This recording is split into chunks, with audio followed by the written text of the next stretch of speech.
Ladies and gentlemen, welcome to Wrestling with Toxicity, episode 17. Uh, we've got some very special guests along with the show today, as in, of course, there's me, Superbeard, Vince Hoover, my brother, Super Bro, Jason Hoover, but joining us is the man, the myth, the legend himself, the one and only Ginger Ninja, Jaxbo. Welcome to the show, Jaxbo. What is going on? Thank you for having me again. As always, love having you on. We're looking forward to a great show. Matt the Duelist is in chat. Matt Ward, Coop is in the chat. Love you guys as always.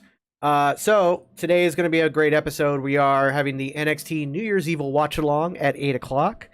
But before then, we're of course going to have a bit of a podcast to talk about things. Coach Ron says that wrestling has died today. That's an interesting statement, and I'd kind of like to hear your thoughts as to why you think that, Coach Ron. What happened today specifically that you think has caused wrestling to die? Because it does, I think, maybe correlate with what we're about to talk about. Granted, if you're watching this on the YouTube channel, that's youtube.com/TGN Networks, you saw the thumbnail.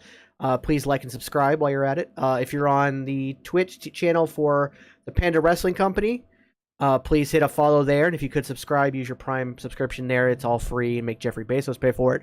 Or if you're on the Geeks and Noobs Twitch, you can also like and subscribe, or follow and subscribe there. Again, you can use a Prime subscription to that. But if you saw the thumbnail, we're going to talk about who's going to be buying WWE, a company that I would say that even though there were rumors of it 6 months ago, none of us really thought it was going to be sold until about a week ago. Oh, what's up, Ginger? Denise, I forgot her last name, so I can't pronounce it. From Fightful Select? Yeah. Tweeted out 9 minutes ago. Uh-oh. This is a Stephanie McMahon quote. WWE is such a strong passion that I have decided to return to my leave and take it one step farther with my official resignation. Stephanie McMahon. Oh, I just actually got the tweet from Stephanie herself. I'll go ahead and read the whole thing. About 8 months ago, I took a leave of absence, and within a few weeks, unexpectedly had the opportunity of a lifetime. I had the privilege to return as co-CEO and chairwoman of the board of WWE. I cannot put into words how proud I am to have led what I consider to be the greatest company in the world, working alongside a remarkable leadership team and one of the strongest executives I have known in my co-CEO, Nick Khan. Our founder, Vince McMahon, has returned as executive chair and is leading an exciting process regarding strategic alternatives. And with Nick's leadership and Paul Triple H Levesque as chief content officer, I am confident WWE is in a perfect place to continue to provide unparalleled creative content and drive maximum value for shareholders. WWE is in such a strong position that I have decided to return to my leave and take it one step further with my official resignation. I look forward to cheering on WWE from the other side of the business, where I started when I was a little kid as a pure fan. I will always remain dedicated to WWE. I truly love our company, our employees, our superstars, and our fans, and I am grateful to all of our partners. Thank you for everything. Then, now, forever, together, Steph. Well, Whew. blow number one. Yeah. That's not where I expected this to go. No. Um, when Coach Ron said that, something told me just to jump on Twitter real quick. And that was one of the first things on my feed. I'm thinking, no. So this statement here from Ron, wrestling suffered when WWE was the only show. I think we're heading back there. AEW is going to benefit from this, and that is not a good thing. I don't see that happening. WWE is too big of a juggernaut for whoever buys it to shut the doors. At the end of the day, WWE is still trouncing AEW in ratings, trouncing them in money made. They are a billion-dollar profitable corporation.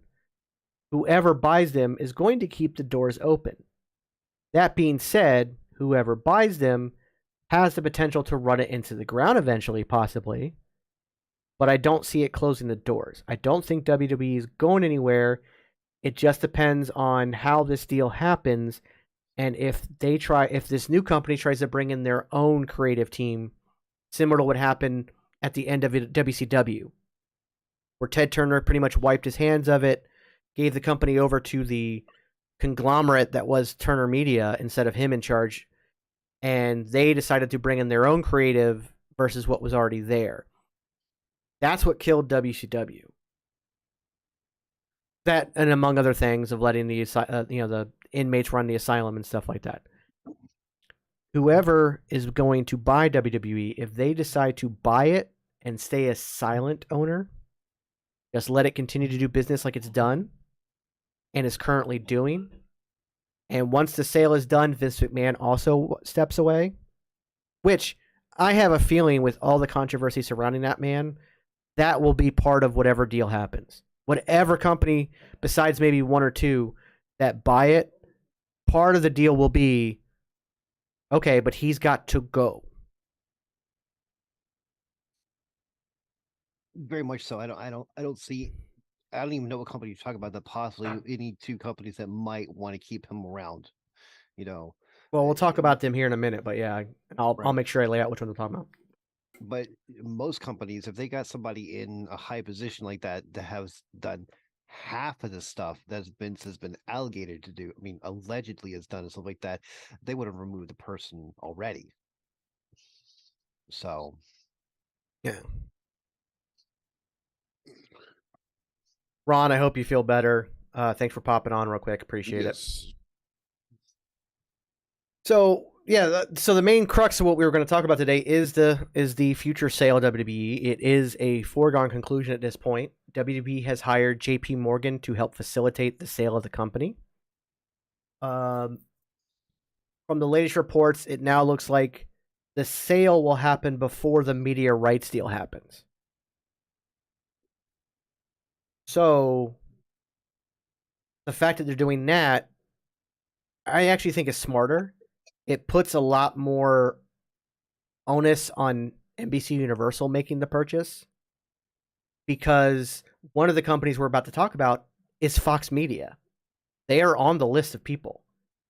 If Fox buys it before these media rights deals are done, they could eliminate USA Network as an option, and thus pull everything off the Peacock as well. Yes, the media rights deal is till 2024. Yeah, so they've got a year left. So the sale will go through, and they're going to start. Once the sale is like, they've pretty much locked on a company, and the initial, like, okay, even if it's just a handshake at the office, once that's official, and we know that that's official because we saw what happened to Elon Musk and Twitter. Mm-hmm. He basically said, I'm going to buy it, and then tried to back out, and he was literally forced to go through the deal just because he said it online. So if once that deal is initially made, the media rights will most likely start to get negotiated, but that all is dependent on who is the person that agrees to buy. So I'm going to go through this list of names, and I want to get each opinion on everybody. Let's see here. I gotta find it again. Here we go. So the first one is one that was actually put into our Discord. We saw it, and it was the Saudi Arabia Public Investment Fund. This is the group that owns that new Live Golf that's trying to pull the golfers off the PGA Tour, paying them buku bucks. They also own the English Premier League, Newcastle United. They have a bunch of other stuff. They're also the ones that facilitated the deal of all the Saudi shows, the Greatest Royal Rumble, Crown Jewel, etc. So they're one of the ones. They're the ones I'm saying that they would not require Vince McMahon to bow down. They would probably be like, "Oh no, he needs to be back in charge fully." They would be the ones, and that's the one thing that does scare me, is that they would be the ones to maybe be like, "Oh no, we want Vince McMahon in charge again. We want him to be in charge of everything. He does what we want him to do." So that's kind of a scary thought. Truly. That being said, see, I felt so differently up to 10 minutes ago. I was going to say that Stephanie wouldn't allow it to happen. However, he's gone. Surprise. So, yeah, this Saudi Arabia group could potentially. And they have, just so you know, they have $620 billion in assets as a company or as an investment fund, making them arguably the wealthiest group there is. No worries, Rocky. Thanks for popping in.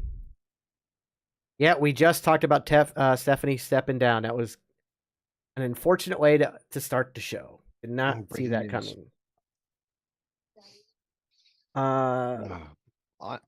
So my fear with them is that every episode of Raw, every episode of SmackDown, every episode of NXT will become a crown jewel. And continuity will no longer mean anything. And it's, what does the prince want to entertain him with? I mean, are we going to force the Undertaker back? Are we going to force Goldberg back? Or, all that type of, those are the questions that I have. And you are absolutely correct. They probably would put Vince back in charge. So, yeah, I mean, I don't believe the crown jewel aspect of that. I believe that right now the reason crown jewels are kind of kept non-continuity is because it is a side deal. When it comes to TV, whoever's in charge of creative will be, yes, they will have to jump through hoops maybe.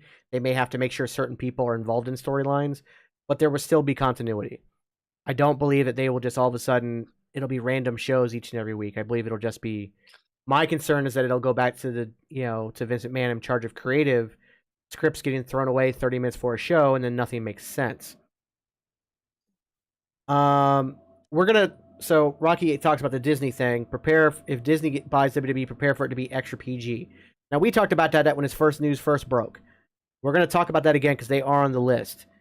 I actually don't think. Yeah, that one. Yeah. We also Jackson and I talked about this before. We don't actually think that they're going to go extra PG on Disney, but we'll talk about that when we get to Disney. The Saudi one is the scariest purchase to me, but I also don't necessarily feel like it's going to be the one that's going to happen. Because you've got major media conglomerates that hold the TV rights, as in Fox Media and Comcast, the parent company of NBC Universal, are actively vying for WWE. They've already put their names in the hat. Now, the Saudi one, that is actually more of a projection from Wall Street Journal than an actual we put our names in the hat kind of thing. Okay. The other one, so these are the ones that have basically thrown their names in the hat without making. They haven't come out and made official statements that they're trying to make the purchase, but these are the ones that have openly talked about making the purchase: Fox, Comcast, which is NBC Universal, Netflix, Amazon, Disney, Endeavor Group, which is the UFC owners, and Warner Brothers. And also, another one that concerns me, but they're more on the outskirts. They haven't necessarily come out and said it. Hey, Cal, how's it going? But Formula One owners, Liberty Media, have also talked. They're the other ones that concern me as far as wanting to put Vince back in charge. So, it makes more sense that one of the TV ones, like Fox or Comcast or Disney, the ones that have network television, are going to be most likely to buy the company. So, as Rocky brought up Disney, let's go ahead and jump into Disney, Jax. Go ahead and give your theory on Disney. I think Disney, as much as everyone wants to think it'll be PG, with their rights back to having Daredevil and Punisher and now releasing a Deadpool and keeping it true to its roots, I think Disney could be the only option to get back to a full PG-14. because they're not afraid to do that now. They know that that's where the money is, more edgier product. You can't, no one wants to see a cookie cutter fucking Captain America anymore. They Well, like no. this, they like the dark versions, and that's just, I see them pushing the envelope actually more than restricting the envelope if Well, Disney gets a hold of it. Another great example is we've got Secret Invasion coming for Marvel out pretty soon. It's a new Disney Plus series. That's going to be TVMA. Yeah. They've already said it's going to be TVMA. That will be, so Deadpool 3 will be rated R and will still be a Deadpool movie. They're not going to water it down in any stretch. If My camera anything, froze. WWE stays the exact same. I think Disney, like we've talked, Disney buys it. They're going to go, all right, that's your shit. Stay over there. Stay away from me. Just like Marvel, with Marvel is like, that's your shit. I'll deal with that. I think Super Beard is frozen. Yep. Yes, I am. I can still talk, but my camera froze. That or he's a There great you go. mind. In all honesty, I think Disney right now, to me personally, is looking like the best possibility. Yes. As long as that happens, you know. Well, I understand that. Like, to me, Disney feels like the best option. I don't think they're the most likely. I think the most likely is Comcast and NBC Universal. And that's because NBC Universal has had a 30-plus year relationship with the WWE. Mm-hmm. They already have the Peacock deal. They've spent, and they can use that as leverage. Like, we've already given you $10 billion for this Peacock deal. We have already. Now it's gonna freeze. Awesome. Of course it is. In trying to reset it, it's gonna freeze. I'll fix it in a second, but y'all can still hear me, so that's fine. Yeah. I believe that Comcast is the most likely to buy the company, and because it also makes the transition the easiest. There's no pulling it off to Peacock. There's no having to do anything. The only thing that's going to happen is SmackDown will have to find a new home. And either SmackDown goes to USA or it goes to another Comcast. It could go to NBC instead of Fox. Mm-hmm. You have to look at what their Friday lineup is.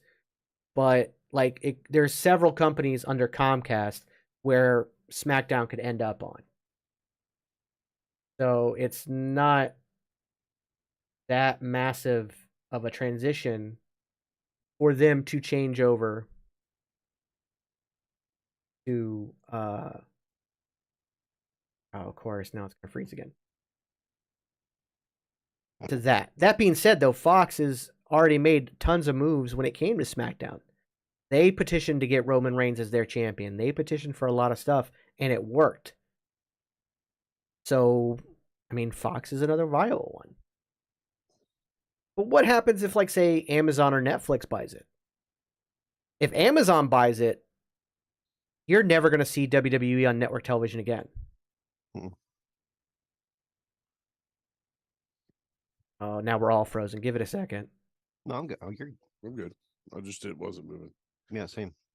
Usually I have like a light in my background that constantly changes so people know I'm not frozen. My Zoom is quote unquote not responding now, so it, like on our screen we're frozen. But tangents where I just stare at stuff. Yeah, I do that too, and I'm completely sober. But there we go. There you go. One more adjustment, and good.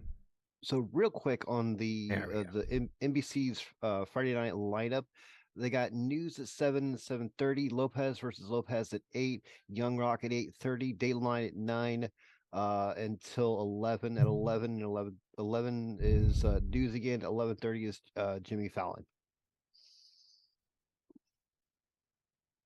So I don't know how much of that.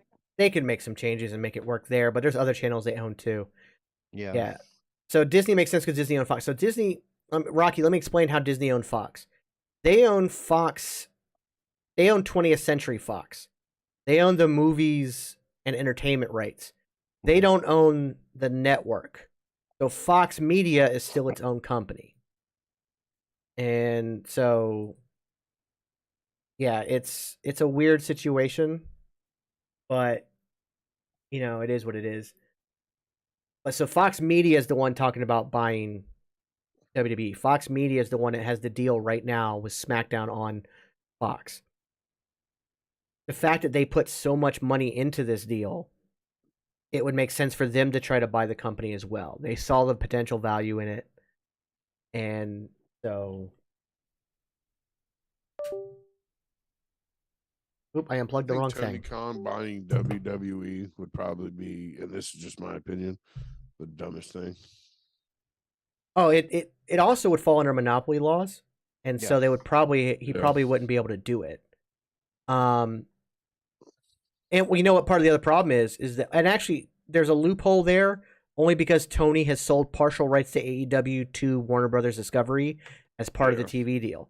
So his TV deal was done, for lack of a better term, stupidly, because he gave up part of the company in getting the TV deal. So Warner Brothers Discovery, but Warner Brothers doesn't own it. It's weird because if Tony Khan tries to buy WWE, it could fall under monopoly rules. However, if Warner Brothers tries to buy WWE, it doesn't fall under monopoly rules because they don't own enough of AEW to make it fall under that, and they're a much bigger company. But Tony Khan being a singular person under his father's company's umbrella, buying WWE, I mean, it could be done, but it would be, the hoops you'd have to go through would be ridiculous. Yeah. I also don't think Tony Khan would do that. I just don't think he has it in him to do that. My question is, if he actually did do that, how many people would leave? Like go to New Japan and or stuff like that. I don't think anybody leaves. It depends on what he does with WWE. My fear is him trying to make WWE AEW 2.0 and killing what WWE has long since been. The fact of the matter is Ryan says that Ted Turner should buy it. I don't think Ted Turner is still alive. But also no. Thank you for the follow. Hold on 1 second, ladies and gentlemen. Right, I am a lady. Don't forget that. No, it's mom. Mom was no. Hi, Ginger Mom. Everyone says hello. She says hello back. Ooh. Lone Star Stark, thanks you for the follow. Yeah, Lord Mannix, we covered that. So if Vince goes back to creative, does that mean no more Uncle Howdy? Ooh. I don't know, honestly. I just think that he might stick with what's there, but it'll go from being a long-term storytelling to we'll get it resolved next week. And it'll be a terrible resolution, and it'll be awful. But I do think you're going to see a lot of people walk away if Vince goes back to creative. Oh, we just saw Steph walk away, and he's not even in creative yet, supposedly. Well, I think her walking away is the fact that, yeah, she was given this monumental opportunity to come back and be chairwoman, but the woman was trying to walk away in the first place. Yeah. I think she's had enough. She wants to raise her kids and not be spending 24/7 with this company. You know, and now, because her kids now, they're in their, they're middle school age. Yeah. They're in a very poignant part of their lives, and I think she wants to spend more time with them. Yeah. Do you think Triple H will walk and have half the roster with him? I mean, if Vince McMahon tries to take over creative, you're going to see a major coup in WWE. A lot of people are going to leave. Triple H won't walk. He'll be ousted. Yeah. Vince McMahon will just come in and take him out of the role. And I'm sure he'll walk away. Now, what could happen here, and this is pure speculation. Welcome to the Speculation Nation. Wait, real quick, I want to mention this. Skull Crusher mentions that Dwayne Johnson, a.k.a. The Rock, is also listed as a potential buyer for WWE. That was actually listed back in August when these rumors first happened, before Vince even left the company, that he might possibly buy it. And you know what? $7 Media, they have the money to do it. Mm-hmm. They already bought the XFL. Why not WWE? It's a possibility, but he's not, according to at least Wall Street Journal, Business Insider, and a couple others, currently they don't believe that they're part of the opportunity right now. But it's still a possibility. That being said, wild speculation here. I want to see Walmart buy him. That's actually a huge possibility. More so, Sam Walton. He just bought the Denver Broncos recently, and is now the richest owner in the NFL. Has the money to also buy WWE, so that's something that could technically happen. Trump. Okay, so Matt, no, he doesn't have any Oh, money. Oh, I thought we were just throwing names out. No, He doesn't have any money. Oh.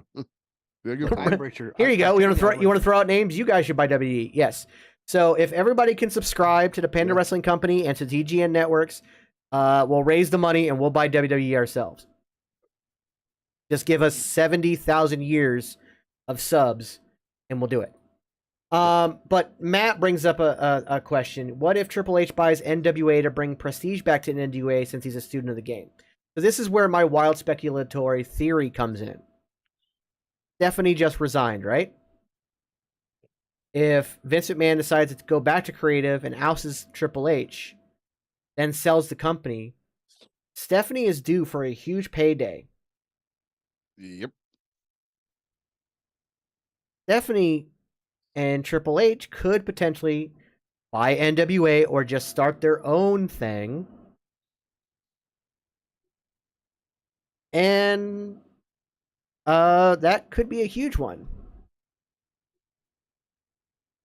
Mercedes Monet is in the chat, and she just followed, so thank you for the follow there. I'm going somewhere money, big Wednesday Impact Wrestling, not AFW. And I believe it might have been AEW. Slight misprint, but thank you, Mercedes. We won't, we don't expect.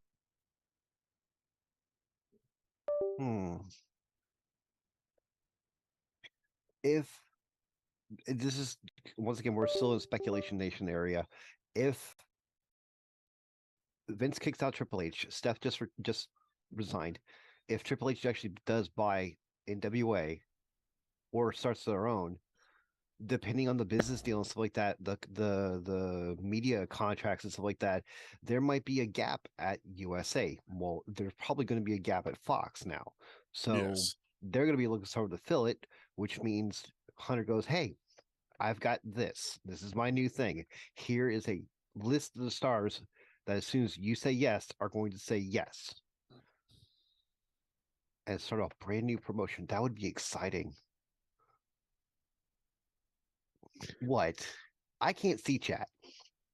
Oh, you can't? No, I don't. I have no. Oh, I have it pulled up on a different window. No, it's Mercedes Monet. I'll explain it off air. Wait, Panda. Someone else. Yeah, no, somebody else. Okay. But I don't know what it is. This whole situation has my brain hurting. Well, here's the thing. I should have played the lottery at the beginning of the year. Yeah, no kidding. No, that hasn't worked for me. I'm still broke, and I've been playing. I should have bet some money on my football game last night. That game was insane. Come on. It got to a point where I just couldn't watch anymore. I could watch every minute of it. I loved it. I might have to stick with my shitty camera. I don't know why I'm having such issues with Zoom. Being a pain in my ass, but it's all good. I'm frozen for now, but it'll be fine. You're not in a very, unpretty position, but yeah, you're in one of them thinking man poses. Yep. Yeah. Which is, I'm doing a lot of that. Yes, Vince did a Tom Brady, retired for 4 months and came back. Fox Media also has the show Tyrus is on Fox News Channel, so that could be an option. Fox could buy NWA too if they can't get WWE. Yeah, I have seen snippets of that Tyrus show. It is the most ridiculous BS I've ever seen. Dog water. Mm-hmm. It's fucking horrible. I'll call it like I see it. I don't care. And that's what scares me about Fox Media, because Fox Media is so they could try and like I could see Fox Media buying it and then try to take it back to the Attitude Era of where women are objects and not actual wrestlers, and like the only way to have any kind of LGBTQ representation is to have them be a laughing stock like Billy and Chuck, and which I mean, granted, Billy and Chuck was hilarious, but still, I mean, the reality of it all is that Fox Media is not going to be the place we want to get to if we want to have some kind of progression in everything. Because like right now with this Alexa Bliss storyline, she'll get regulated to some bra and panties match with Fox Media, so and not this storyline she's got going on. Which, by the way, I will admit, last night's Raw, that segment threw me for a loop. Really? Just because nothing happened. Like he came out and they went to commercial, and then we come back and everybody, it's just a whole nother thing. Like it was just like, all right, what happened? I'll be completely honest. I didn't watch a bit of Raw last night. No, you were watching. You were watching the game. Look, I got to go back and watch it tomorrow. If you're going to watch any of it, watch the third hour. Okay. It is a tag the team turmoil. Yeah, the tag team turmoil match was good. It was very good. They gave the entire last hour to it. Yeah. No, at least they gave him some time. Oh yeah. Like I was extremely happy with that last hour. So whenever you want to talk about that, we'll get to that. But let's finish talking about this business stuff. Well, it's just like I don't know. I don't know what to think as far as the sale goes. I mean, it's a good idea. I think it's about time. It's just the thing that bothers me is the fact that the way how it's going down, how Vince just literally strong-armed himself back into the company, basically held it hostage saying, I will approve 0 media deals until I am back in charge. All the while, he hasn't even paid off all the stuff he owes. The investigation isn't even 100% done on him. And the person who was heading the investigation on the board of directors has been kicked off the board of directors and is gone. Yeah, like the whole thing is just very, very weird. It's very shady. Very shady. It's just I say it all the time, man. It's still just very unbelievable. Yeah, I don't get any of it.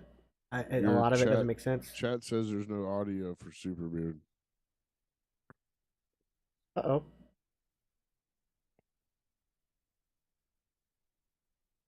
Hold on a moment. Check 1, 2. Oh, I got. Hold on. You got it? Yeah, I saw what happened. Okay. Check 1, 2. Check. Let me know if I'm back, guys. We can hear you. They said chat couldn't hear you. Well, I was asking chat to let me know. Okay. Let us know, chat. Let us know when you can hear Superbeard again, please. Yeah, check. There you go. Okay. Thanks, Matt. Cool. All right. Yeah, I think it might be time to take my laptop in for service. It's starting to have some issues. That looks a little bit better. That off. Jason, you got like super dark on your end. Well, I'm using one of the monitors kind of as a camera too. Then I'm kind of switching through the YouTube and Panda and the Geek Noob Twitches and stuff. So,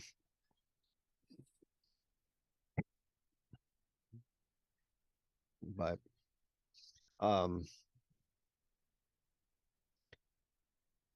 let's go ahead and talk about that last hour of Monday Night Raw. And then we can get some speculations about New Year's Evil. You good with that? Yeah, I think as far as the sale goes, we're kind of beating a dead horse at this point, just because we don't know who's going to buy it. There are several that could do it. Like we said, we kind of already went over this, but like it seems like the two best options, at least out of the list, are NBC Universal and Disney. Mm-hmm. Fox is kind of running up. I don't think Fox is a good option at all. like I said, I think they take a major step back if Fox buys them, because Fox Media is so far right wing with everything they do that they'll try to take it back to a time when women weren't considered equals and all that shit. So Okay. And like I said, I cast my vote. I hope Disney gets it.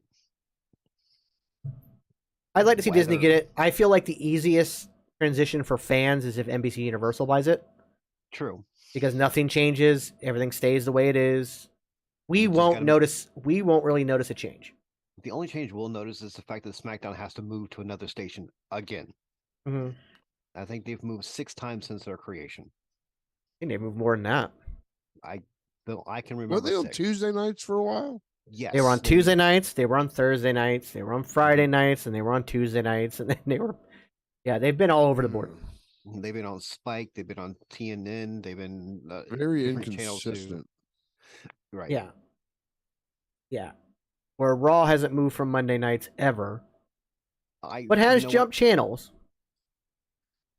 Yeah. but has been on USA for God knows how long.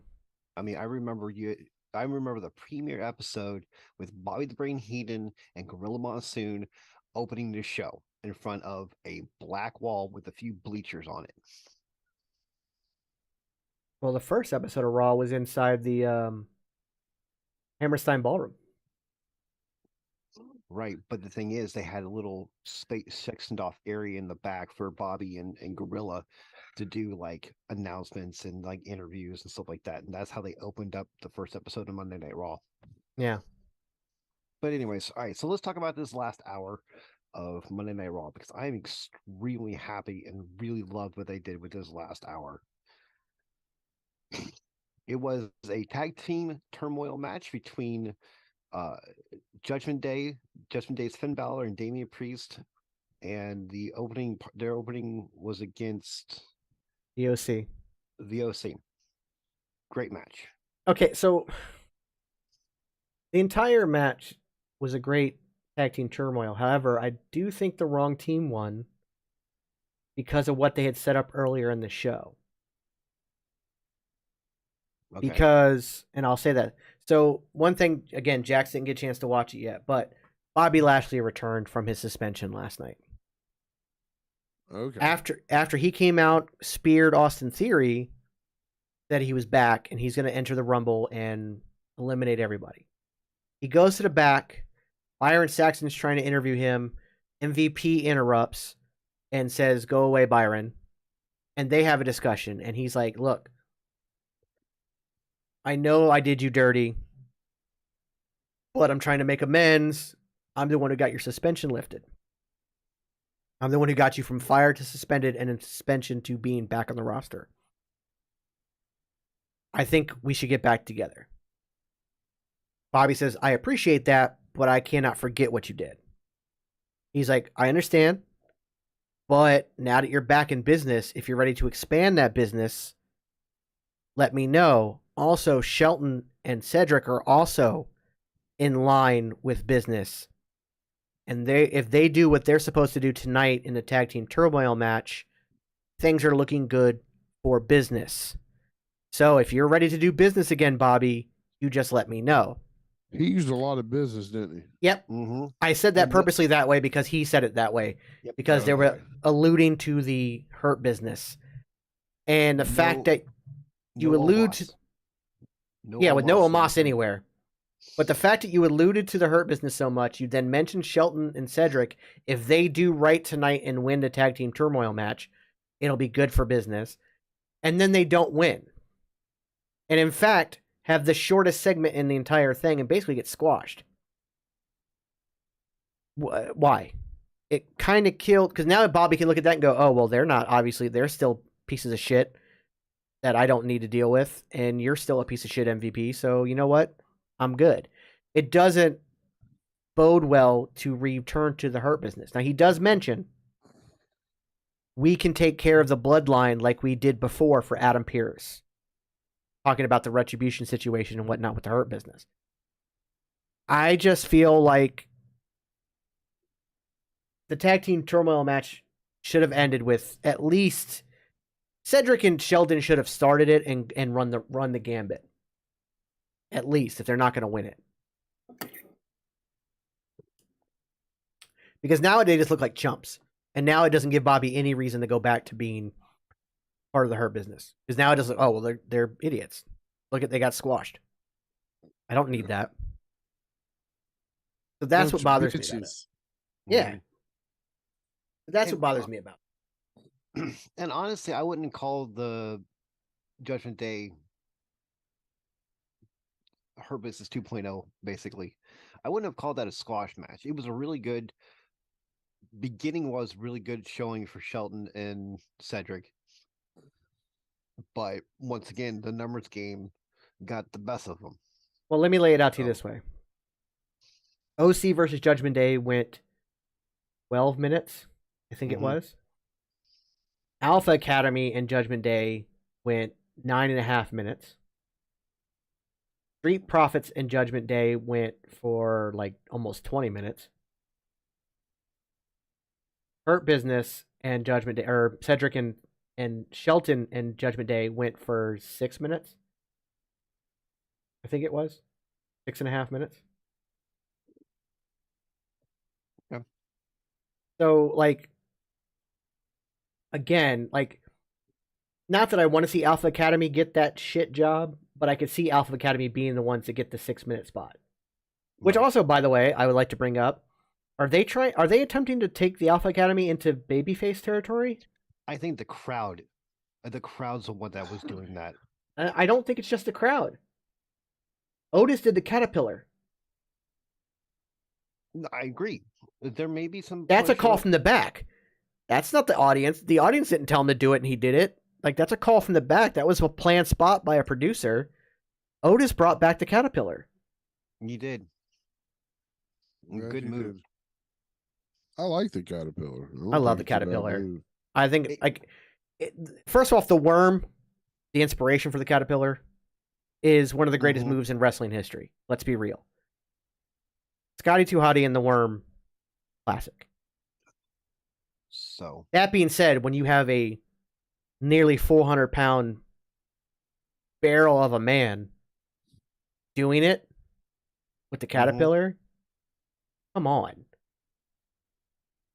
It would be like Rikishi doing the worm. Like, it's ridiculously how cool that move is. And it's why it's so over. So, like, yeah, I'm curious about that. I wouldn't mind. I'm okay. Like, I think Alpha Academy needs it because they're kind of gotten stagnant. So I think them maybe going face and having a new kind of push. But that's the other thing. Is like the Bloodline are so obviously heels, especially with their actions over the last couple of weeks. But now you have them facing the Judgment Day at the Royal Rumble for the Raw belt. By the way, that was made explicitly clear by the announcers, by everything. Made it clear that it was just for the Raw belt. That's not what I heard. I heard undisputed belts. No, Raw.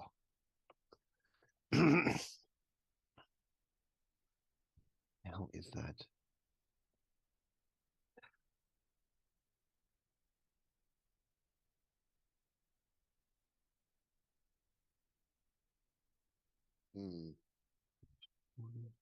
I wish I had more to intel on Raw. It's you. I mean, I'm sorry.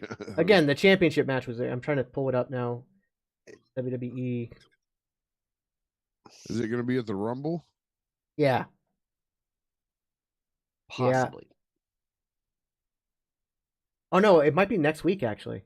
Yeah, there's a chance it might be next week or at the Rumble, depending on cards subject to change. But yes, OC was the first one. Second one was Shelton and Alexander. Third one was Alpha Academy. Fourth one was the Street Profits. Street Profits, and this. Oh, I'm sorry. The Shelton Benjamin Cedric Alexander was 4 minutes and 46 seconds. So it wasn't even the 6 minutes. Yeah. Damn. Yeah. He's correct. Yeah. 4 minutes and 46 seconds. Because on WWE's official website, earning themselves a chance at the Usos Raw Tag Team titles. That's interesting. Strictly Raw.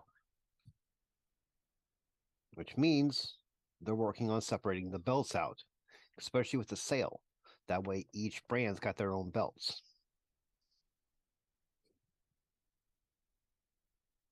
Huh. And it would help you pull the bloodline down a little bit at a time. Let them lose one belt. Let Roman real pissed off, real angry. Oh, yeah. And watch Roman go through a mental breakdown slowly but surely, you know. Yeah. I mean, SmackDown is a prime example of I don't have a loss. Sammy's got the loss. But Exactly, yes. yeah.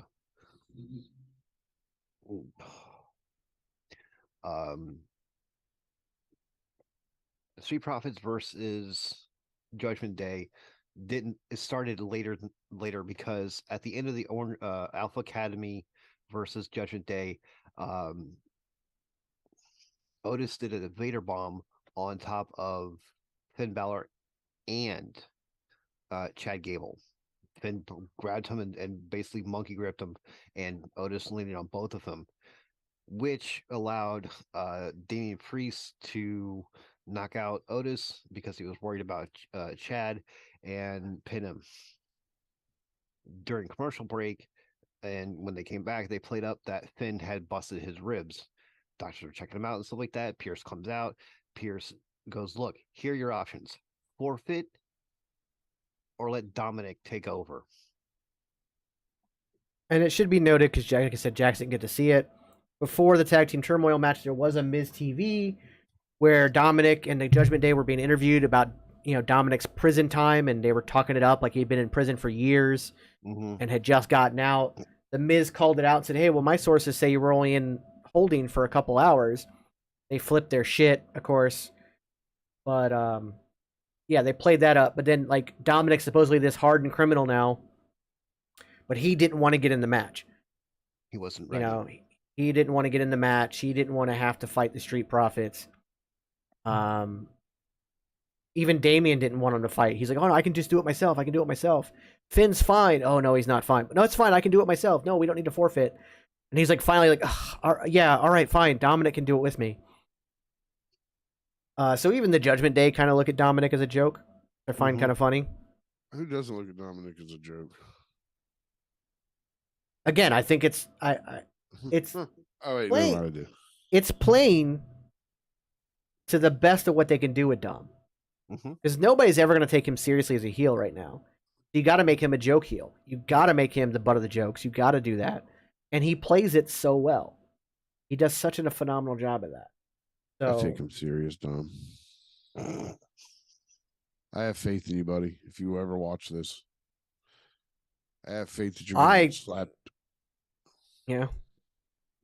I have faith that Dominic will actually be a very long-term talent with the WWE. Oh, he will be. He's not leaving anytime soon. All right. I honestly cannot wait to see what Dom does after Judgment Day. Yeah, the teardrop after one. Rider. Here's the thing, Coach says the teardrop after one whole week in jail. He wasn't in jail for a whole week. He was in jail for a couple hours. He was just in holding. Yeah, he was in jail for a night. Not even a night. He was just a couple hours in jail. Not even in jail. He was in holding. That's the whole joke. He wasn't even in jail. He was just in holding for a couple hours. That's it. Yeah. That's part of the whole. Well, I went to jail one time for 60 days. What do I get? Government cheese. Oh yeah, we ate a lot of that shit.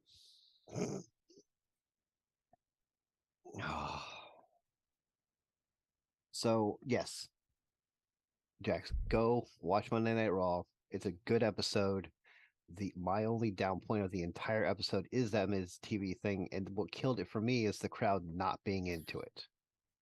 Well, there was nothing wrong with they were not into it. And it wasn't Raw. It was just that segment all night long. Because the rest of the night they were into it. That was the bathroom break spot. That's where people just gave up and didn't care. Yeah. Can you guys real quick? Can you guys hear me? I was video calling some friends and we watched it together.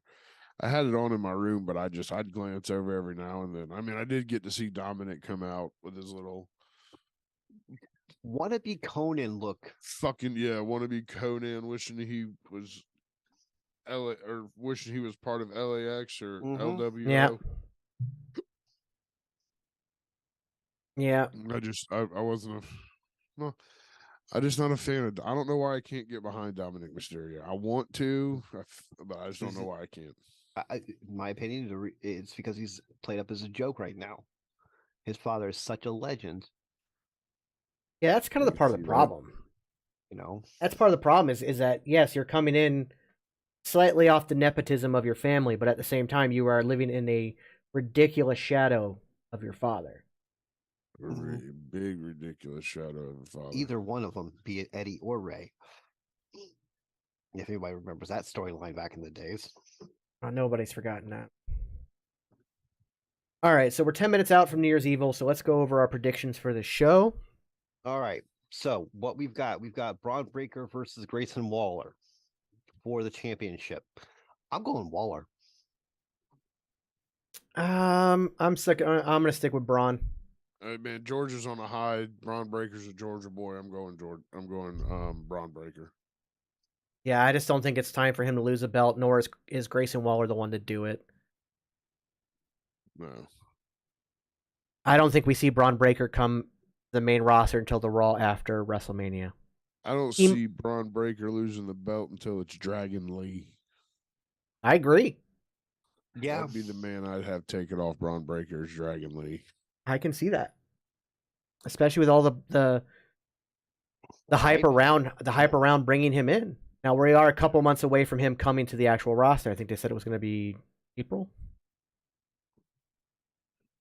I believe so. But you could do a nice thing before you bring Braun up to the main roster.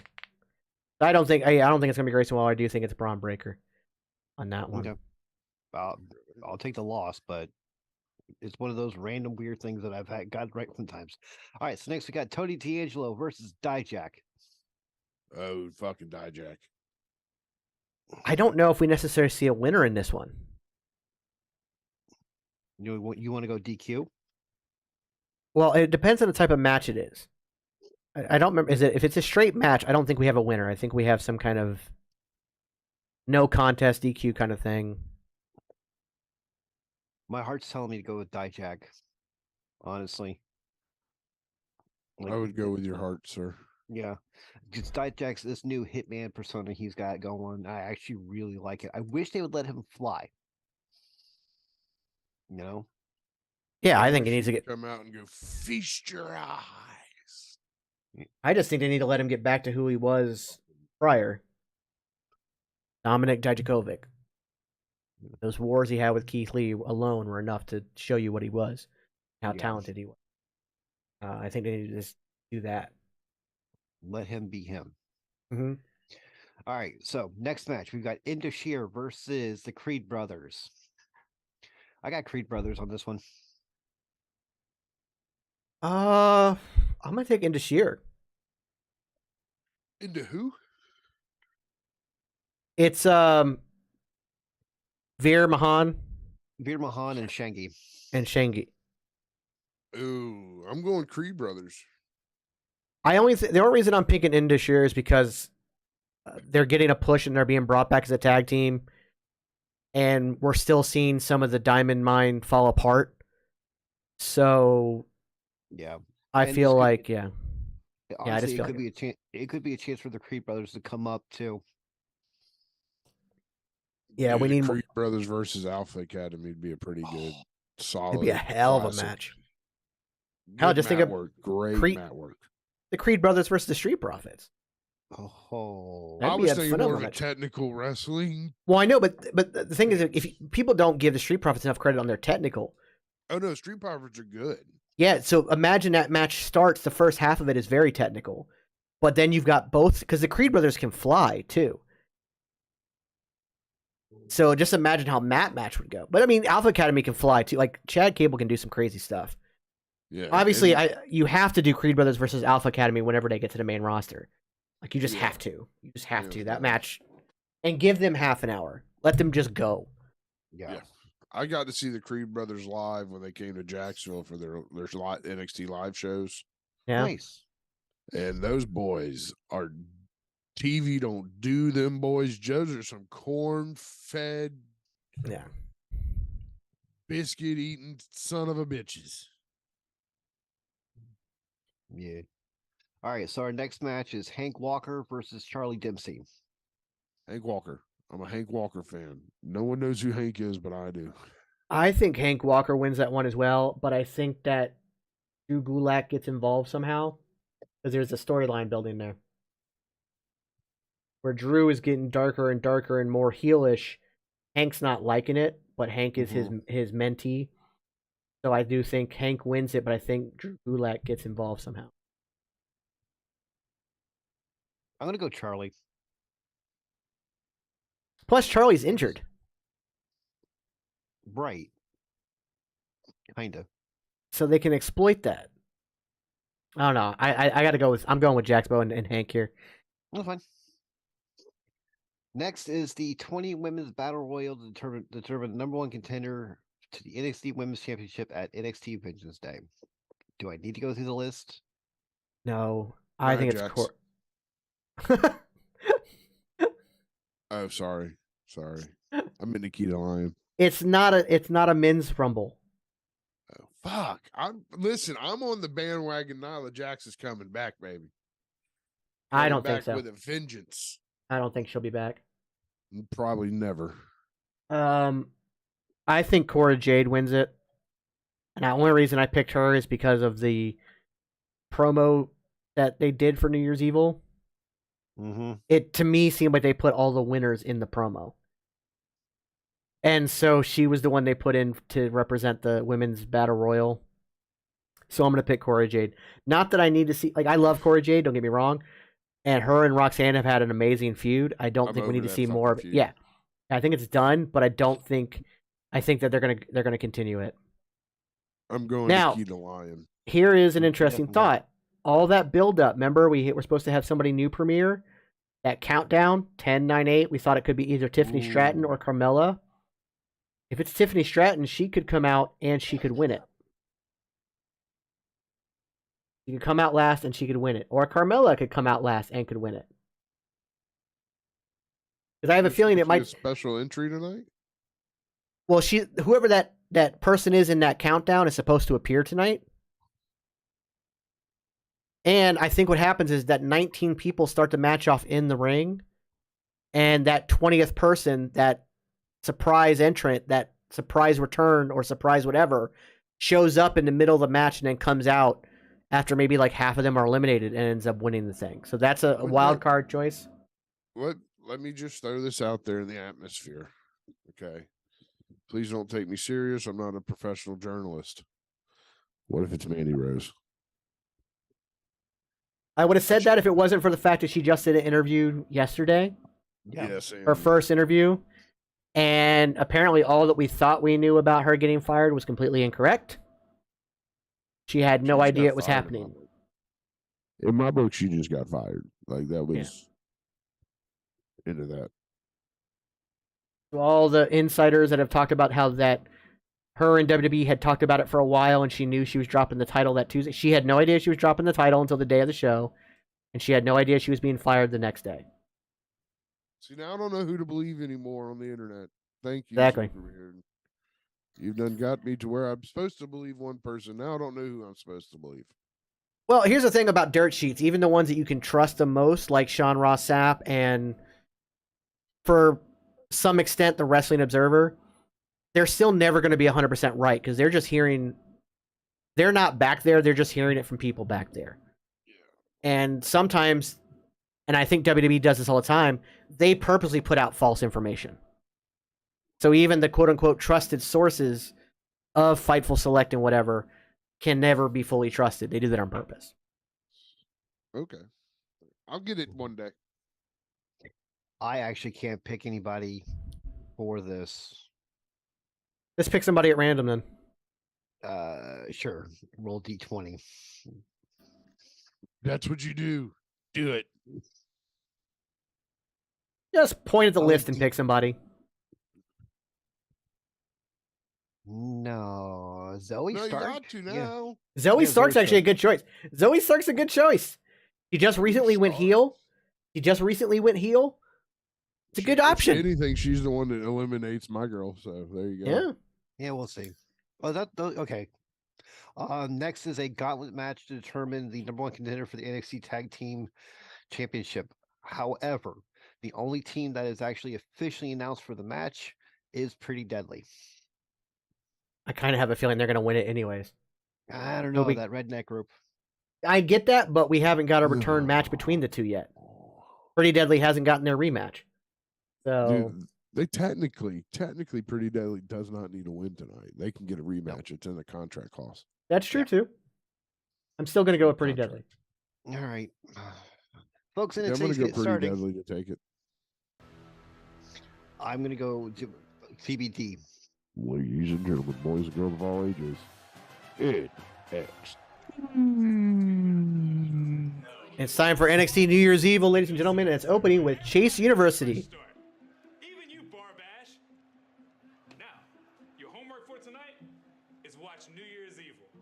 'Cause outside Look of at the that protective beautiful gates of campus. Chase U are the mean streets of NXT, run by Tony D'Angelo. But Dijak, he wants to knock him off those streets. Whose form of justice will be served? It's the Terminator and Whose form of Dominic justice Dijakovic. will be served. Whose form, Jeffrey? Tony D, Mr. Chase. Well, I guess we'll find out. I like this Chase University thing. We'll also Yeah, I And do too. here's why. Because it gives a lot of these developmental ones that are coming through the training and coming up and trying out. It gives them some TV time, gives them something to do. A wise man Yep. once said, respect is earned. They're not just there Who's gonna earn that like respect tonight? just to be there. Indus Shear or the Creed brothers? Marcus. I'm looking forward to the Hank Walker Charlie Dempsey match. I'm gonna pretend you didn't just say that. Because the match you should be looking I'm forward sitting here to going, why the is fuck the can't I NXT hear it? I forgot I had it muted. Braun Breaker versus Grayson Waller. My money's on Breaker. I hate Australians. Dude, aren't you Australian? Nah, mate, I'm American. Huh. Mr. Chase, Marcus, get the out of my classroom. We don't need that kind of stupidity around Thea Hill. Tonight is the biggest match of her career. A #1 contenders battle royal. Well, Dia Hill could be a competitor. I think she's going to be a breakout star in it. I think she's going to do some crazy shit, but I don't know if I can do it. I'm going to see exactly why she's once. I'm just really nervous. That may be true. I think she has such a God, she has such a future. She is like this like spunky, just crazy, wild firecracker. I hope if she ever get, not if, when she gets to the main roster, they allow her to continue to be this way. I can do it, Mr. Chase. I know I can do it. I can do it. Let's NXT's getting a little edgier with Bleep. They are. They are. It's 2 in a row. Mm-hmm.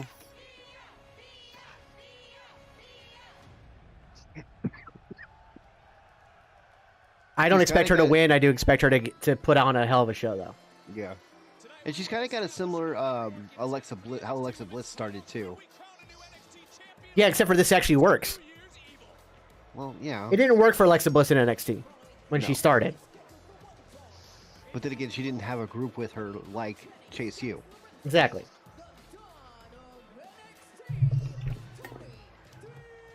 I'm so glad that Dijakovic's back, but I hate the gimmick. Yeah, I'm not a fan of the gimmick either. I hate the gimmick. Like I said, I want him to fly more.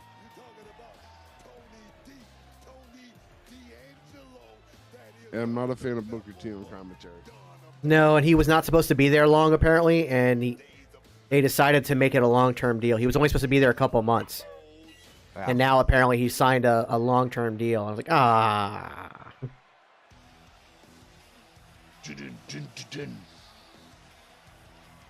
It's like a fucking bad 80s movie. Hey. Jack. Terminator was a great 80s movie. I think that's Coming what to they're a going. theater. I honestly think that's what they're going for. Is like a Terminator vibe. Coming to a theater near you. Rated R. Dijak. He takes no prisoners. He will fuck your ass up. Oh, you thought I was going to stop when I said ass, didn't you? Are you weirdo? Yeah. You get a whole Sin City vibe here with the black and white. I just think it's like, I think it's seriously supposed to be like you said. His family was taken from him by the mob. Now he's out for revenge. Coming this summer, Dijak. You wouldn't like him when he's angry. That's what it is. It's exactly what it is. You know what? He looks like a wannabe Punisher villain.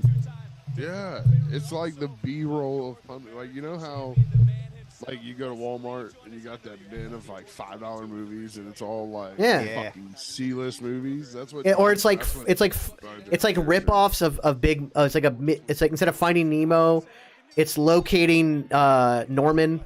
Yeah. Yeah, like locating Steve or something. Yeah, stupid. it's like that. So this is like the Punisher rip-off DVD you find at the 7-Eleven.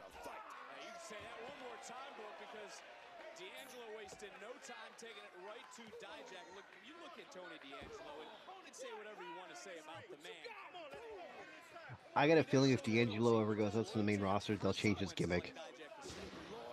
Like immediately. I have a feeling that a lot of people with NXT are going to get gimmick changes when they go up, just because NXT has kind of gone old school with the kind of over-the-top gimmicks, Yeah. and the main roster doesn't really have that. Yeah, because I don't remember the last time. I mean, they do have a Mexican gangster now. True. I mean, we do have that. Can we realize that both two out of the 3 members of Rascals are mid-card champions in the promotions? Yeah. And the third That's one doesn't fucking wrestle. awesome. And the third one doesn't wrestle anymore. Yeah, he still wrestles. Oh no, yeah, he wrestles on the independent scene. Yeah, he wrestles Really? indies. He literally just had a show a week ago. He wrestles with Trey Miguel a lot too. Yeah. Oh yeah. Good. That scandal didn't stop him. He said, "Fuck you." He just won't work for a big company again. Exactly. Okay. But he still is a big enough name that I'm sure he makes enough money to live quite fine on the indies. Yeah, he's been doing a lot of like warrior wrestling and like wrestling revolver and PWG and stuff like that. Yeah. Well, we forgot to mention that this match is actually a #1 contenders match for the North American Championship. That's why Wesley is out there. So whoever wins, so my initial disqualification thing, kind of like I want to stick with that because now I think it might become a triple threat for the North American title. And we can feast your eyes. We're probably never getting that back, by the way.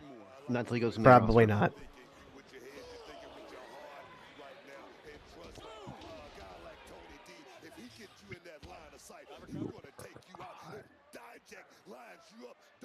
Could be over with. It could be quick. What do you think the possibility of Keith Lee coming back to WWE is? Well, right now, slim to none. For the next 3 years, at least 0 is the possibility. Okay. By that time, the whole sale and TV and Vince thing will be fixed. Well, we don't know if the Vince thing will be fixed. Because again, we got to see how this sale goes and if it means he's out. Because if he sticks around after the sale, a lot of people aren't, like, nobody's coming back.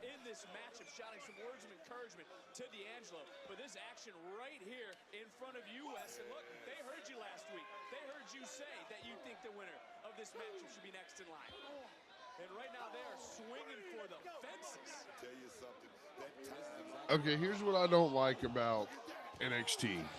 Mm-hmm. The fucking barricades. Excuse my French. I'm going to try to cut that down. The Whatever. barricades. The fact that they have the black barricades, but they still use the see-through ones behind it. Yeah, it's a little weird. I think you just eliminate the see-through ones altogether. Or eliminate the black ones. Yeah. I like the black ones. Yeah, it reminds I like me the of- black ones too, but I kind of like the plexiglass ones too, but you're right. It's got to be. It's one or the other, man. Yeah, you can't have both. I mean, Well, I they've mean, shown- technically you could, but they've shown Yeah, I people mean, let's say getting thrown obviously over they the do, black but Yeah, they show people getting thrown over the black ones, and then there's a gap between the black ones and the plexiglass ones, and there's fighting in that little area right there, you know. it's weird. I don't see the difference. By the way, don't worry about the language. You can curse all you want. Yeah. that's the thing I'm trying to do on myself. If it's a personal growth thing, cool, we'll help you out Yes, where we can. it's more of a personal growth thing. Well, just let it be known that cursing is a sign of intelligence. That is a scientifically proven fact. Mhm. That people who curse a lot tend to be far more intelligent than those who don't. Come to Turbo Which is why I stopped censoring myself. Don't do your taxes. Meet with an expert who will do them for you. He's got So you can handcuffs. do Yeah, but he's not handcuffing Tony. He's handcuffing, what's his name? Well, that's actually intelligent. That way he doesn't get, you know, involved in their fears and stuff like that. Exactly. That ain't handcuffs. That's a straight up chain. Yeah, I don't understand those handcuffs. What are you trying to give the man 10 feet? Okay, so those handcuffs are supposed to be used from wrist to ankle for larger guys like yourself. So if they've got someone who's a threat to run and stuff like that, what they'll do is they'll do your left wrist To my right ankle. to your right ankle. Yeah. Well, you gotta love that, Streamcore just now let everybody know in Discord that we're live. They just now, at 8:11, we've been alive. We've been live since 7 p.m. It just now in Discord let everybody know. Oh, by the way, You gotta love Discord. Thanks for helping out. Of course. You can easily get helpful customer service over the phone or on the Progressive app. Pretty much anywhere. Like at the coffee shop, at the park. but see now I can see with that handcuff job, I can actually see it backfiring on Dijak. Listen, Like done settling. Tony reverses him into that corner. Dijak gets tripped by him, and then Tony wins on something. It's similar to how like usually whoever is the person who takes the turnbuckle cover off ends up getting hit with the turnbuckle kind of thing. Yeah. Yeah. Yeah, whoever puts the table down is the one that goes through it. Yeah. Reactions can occur even days after using. Most common side effects were nausea, indigestion, and stomach pain. By the way, is it just me or does like did Dijak like lean out a bit and get more cut? I think Oh, he no, did. he's more cut. Like this is the best Dijak's looked in a very long time. Deal this good speaks for itself, I guess. DQ, happy tastes good. Monday, Mullen Ackerman and Little Rel Howery talk the talk. I don't care who I'm going against, I'm here to win. But can they? I don't care who I'm going against, man. I'm here to win. Farmageddon, Monday at 11 on USA. It's the best of the best versus the best.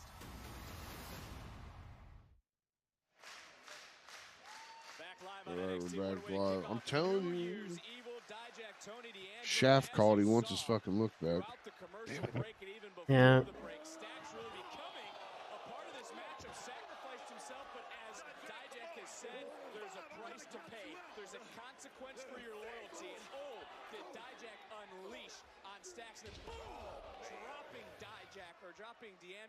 That's Nikki Cross's finishing move. Mhm. Speaking of which, current rumors are Insanity making a comeback, possibly? Yeah, they've been teasing Sanity for a while now. Oh, Sandy. Yeah, I did hear that. I did hear that. Nikki Cross had an appearance on Raw. They were interviewing Candice LeRae backstage, and Nikki Cross was just staring at her from afar. That was weird.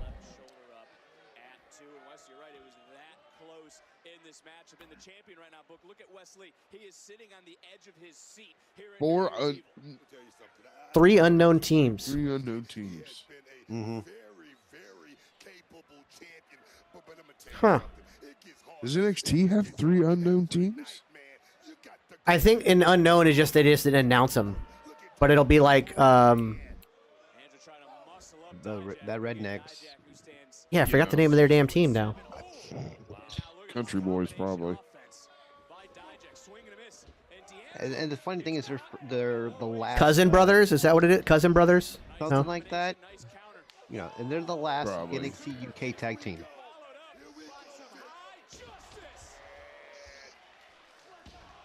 Oh,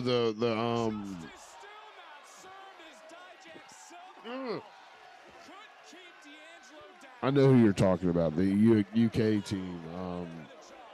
Good. There are options.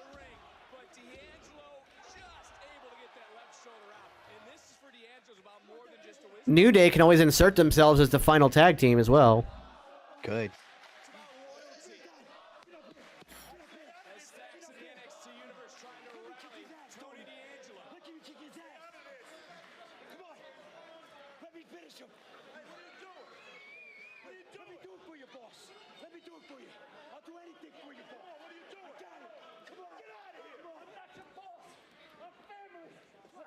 Ooh.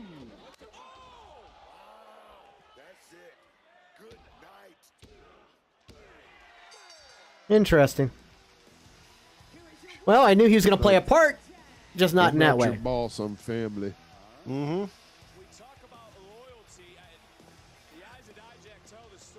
Called it. I would have preferred a triple threat for the North American title, but I'll take it. No, I'm actually excited. Honestly, I wouldn't have minded either, but I'm excited to see what Dijak and Wesley can do.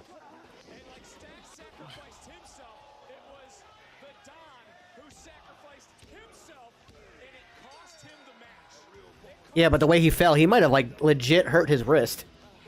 Yeah. Because he went much further than he was supposed to. What is this new fascination with him standing on the table? I don't know. I wouldn't do that because those tables are designed to be broken. Yeah. Yeah. I'm not standing on a table. We need a moment of silence for Gigi Dolan. Mm-hmm. There is no chance, Mackenzie. It's a certainty. And how fitting of a name that comes Saturday, February 4th, it will be Vengeance Day for Toxic Attraction. And Roxanne is gonna pay for what she did to us. Everyone deals with pain differently.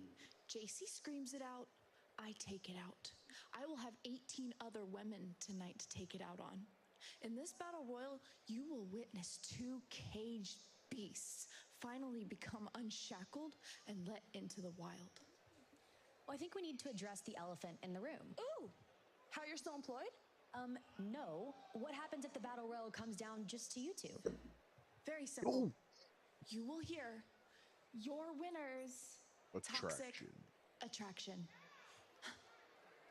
Them girls got some charisma together. Yeah, they do.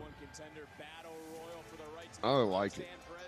And they did a great job when they went up to the for that tag team gauntlet match on the main roster. Yeah. They were phenomenal. Call up. Comeuppance. I think they killed it. They're ready for the main roster. I don't think we're going to see any call-ups anytime soon. Well, not right now. No, not until after the sale. Well, see, I was thinking with the Royal Rumble, might have been some call-ups and stuff like that. However, I'm thinking now it's just appearances of people. Yeah. You know, give NXT a good showing in the Royal Rumble. Yeah. You know what Orlando needs? A full-on WWE store. Yeah. Just like, you know how like Disney has their own stores and stuff? Yeah. It's like I talked about. If NBC Universal buys it, we could potentially get it. Gentlemen, I have something to say. Sanga, we don't give a damn about what you have to say. It's time to fight. Easy. Veer is not Oh, here, Veer got lost again. I will honor this match 2-on-1. Yeah? Veer's not here. But Veer doesn't even have enough respect to show up. We're not gonna fight you 2-on-1. We're not gonna do that. That's not. Oh, gender.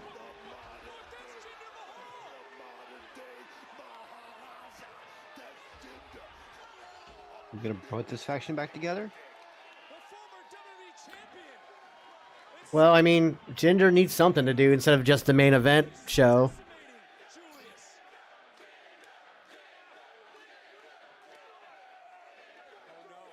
Ooh. So my prediction was kind of right, but Yeah. I don't know if they're actually going to have a match. I think they're just going to like decimate them. Which also feels weird because they had all that build up. No, but this also frees up 2 tag teams for the Gauntlet. It also gives you more time to build the Vengeance Day, which is their actual premium live event. All right. Veer and Sangha fight for respect, but I don't.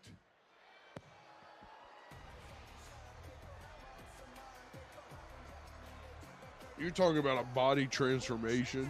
Oh, Yeah. jeez. That man went from Him and Drew to McIntyre. Tony. Yeah. Him and Drew McIntyre, which they did it together. Like Drew saw Jinder's transformation and went to him.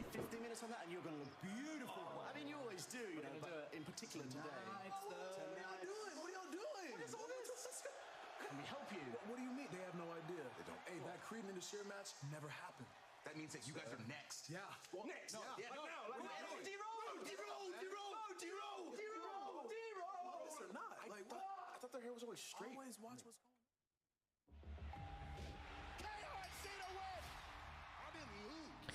Six matches and you take one out. I wonder if they realize that you have a battle royal and a gauntlet match. That those take time. Yeah. I wonder if they're like, oh crap. And don't get me wrong. I think they took out the most likely match to take out. I mean, the Dijak match could have been taken out. Well, you know they needed it because it was for #1 contender match for Vengeance Day. All right, so this is that's the only match they could have taken out. Oh, Gunther versus Braun. I mean, they could have took out the Hank match too. Yeah, that match could have come out. So you think you can help? I can try. Yeah, actually, that one makes more sense. Yeah. Wow. It's important to build trust. See, you put your address. Well, like I said, this does build to Vengeance Day. Mm-hmm. With trash? Progressive can't protect you from becoming your parents, but we can protect your home and auto when you bundle with us. Don't look at the hedges, they're a mess. What also might have happened is Veer might have like been legit injured or had a legit issue as why he couldn't make it. Yeah, they just went out there and said, hey, we're going to squash y'all real quick and call it a day. Yeah, I'm with you, Matt Ward. I think Creed Brothers will stop. Pretty Possibly. deadly. Honestly, using gender in this situation is for the benefit of gender, if nothing else. Well, it gives a little bit of a name to Indashir because he is a former world champion.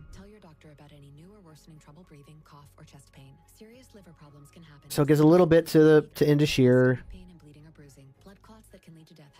But you know, like I said, it could have been a legit issue with Veer as well. Because if there wasn't a legit issue with Veer, you still could have had them both come out, begin talking, and then have Jinder attack. Yeah. So Veer missing doesn't negate the attack, you know, whatever. So like, there might have been a legit issue with Veer. Might have been, and it could have been as simple as a travel thing.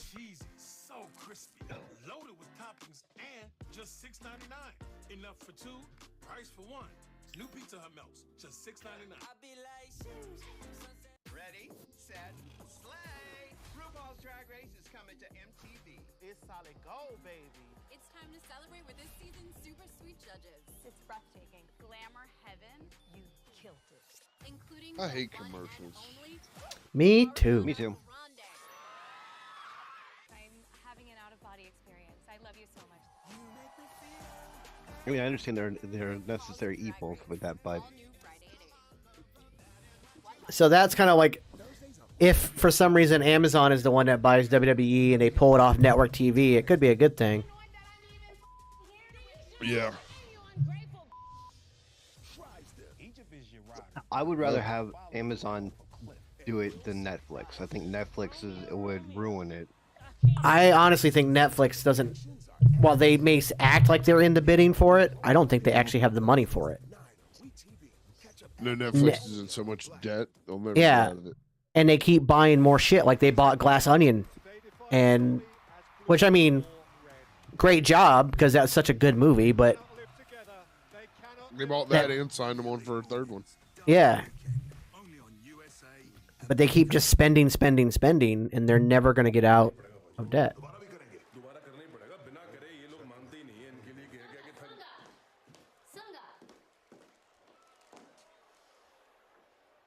Make it quick, brother. Sanga, what are you doing? Is this who we really are? Yes, Valentina. Now it's about me and my brothers. He's right, you know. Sanga's all for himself. Maybe it's time for you to be all about you. Great time to start is tonight in the Battle Royal, when it's every woman for herself.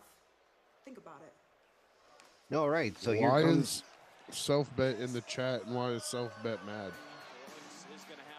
I know why Self-Bet's in the chat, because we have three beautiful faces on the screen, but why is he mad?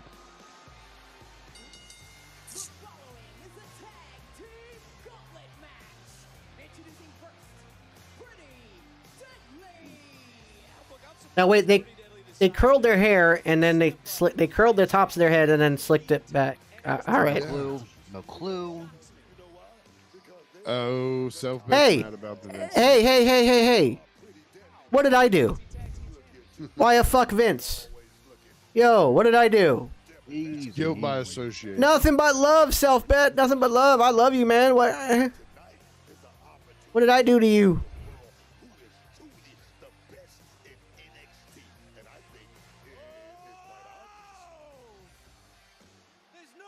It's all good. I knew what you meant. Is it time to fight? The New Day think that we don't deserve those tag team championships. So we picked 3 of the toughest teams. Oh God, they picked the teams. Never mind. Oh Jesus. This is going south quick. But wait, when the last team gets ready to come out, the Creed brothers could take them out and take their spot. Rockers. The Rockers. By the way, a highly underrated team, the real Rockers, that is. Slammin' Jammin' and Jimmy Jackson. The reason I'm a wrestling fan to this day is because of the Rockers. I saw a Rockers match first. And I saw Shawn Michaels and Marty Jannetty go out there and be insane. Mm-hmm.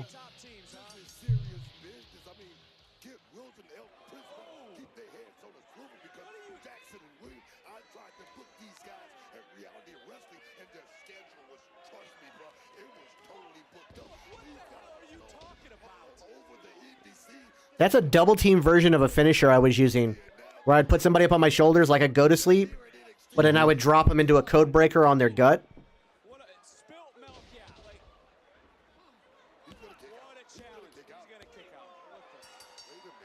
Well, team one down.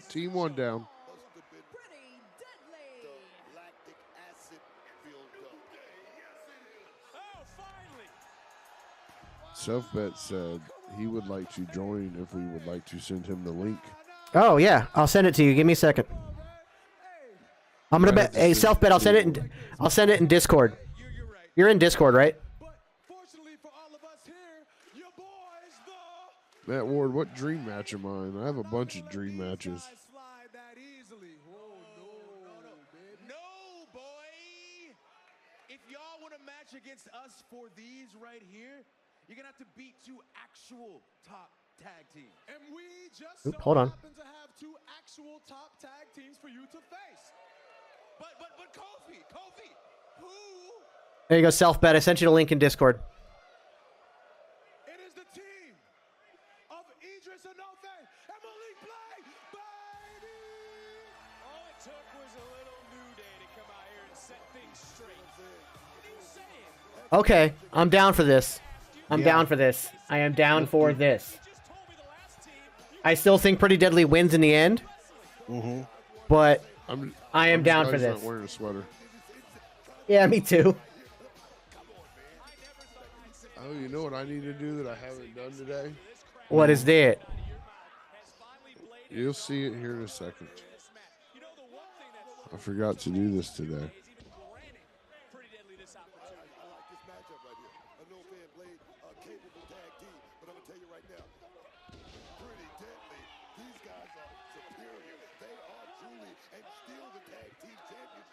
Damn, son. I forgot to resubscribe. Oh. Whoops.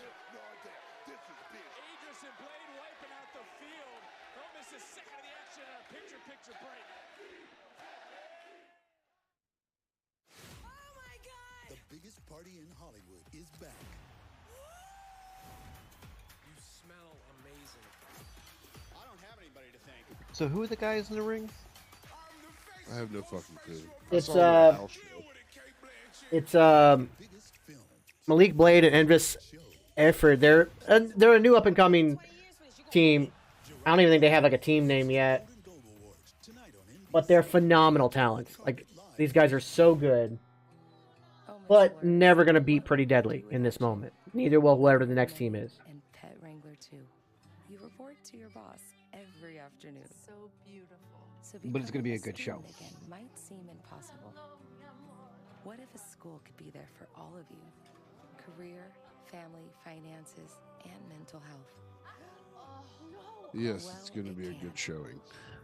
National University, supporting the whole you. All right, Self Bet's about to join the chat here. You know they wouldn't make just one. Now you can have 12 new sauce and toss favorites like lemon pepper, mango habanero, and OG hot. So try the new chicken sandwich at Wings. Oh shit, he's got wrestling belts in the background. He's a legit fan. Cuisine is extra. Extra tasty, extra good. Like the Life Cuisine cauliflower crust pepperoni pizza. You okay there, buddy? Grams of protein and 4 grams of fiber. It's extra delicious. So go He's connecting his audio. extra. Life Cuisine.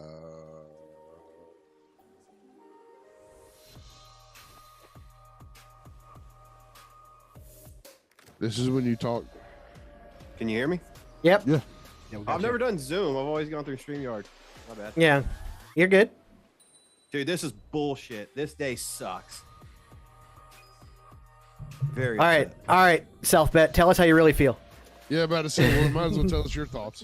Sir, the Dude, floor is yours. So all this, to me, this is coming off as a very big power play. My only hope is that that I don't even know, dude. I don't know what the fuck's about to happen. Like, does Triple H stay until after Mania? Does he stay forever? I don't know. This is what worries me. This is why I wanted Triple H to leave WWE and buy Ring of Honor. I agree with that. I would say right now we have to just kind of sit back and watch the earthquake happen. If Vince sells the company and then walks away with his money and Triple H is allowed to stay in control of creative, we're okay. If he sells and then positions himself back in creative, I think Triple H leaves. Him and Stephanie take their buyout money and they buy NWA or start their own promotion. Possible. I like that. I like that. And I think, honestly, worst case scenario for AEW is they do that. Yeah. Because AEW is in such turmoil in that locker room still that if Triple H and Stephanie start their own corporation with all the pull and things that they have, they're going to be the premier place to go. Very. Did you see that report? I think I sent it to Jax. I may not have, but apparently the UFC, whoever owns UFC, Endeavor Media. Yeah, Endeavor said that they would purchase WWE, but only if Triple H stays intact. Yeah. I think that's the same. I think that's the same with a couple others like NBC Universal. That's what I would hope. If Triple H stays, I'm fine. My fear is Friday we got a letter saying at this time no changes were going to happen. Less than a week later, Stephanie's out. That But at this time really is unsettling. But Stephanie leaving could be not related to any other changes other than the fact that, well, now there's enough people here that I don't need to be here, and I was trying to leave anyways. And she said that in her statement. I was trying to take leave, and my leave was meant to be I may not come back. Now, having had come back in this position, I don't want to be here, basically. It's like, I want to spend time with my kids. So, but it could also be that, like, oh, crap, my dad's back? Well, that's bad. I got to go. So it could be one of the two. I got to try something. I'm going to go fix me a nice coffee. You do that, sir, and I'm going to fix my lighting. But I can hear you. I have my headphones in. Yeah. Let me ask both you guys. If you were the WWE, if it was your company, who would you feel most comfortable at going to? My two options are NBC Universal and Disney. Those are the two that I'm most comfortable with. NBC Universal because there's nothing to change. Everything stays on the Peacock. Everything stays where it is. The only thing that changes is what channels SmackDown ends up on. Disney is a great choice just because, one, you're going to get free reign to do your own thing, just like how Marvel and Star Wars are getting their free reign to do their own thing.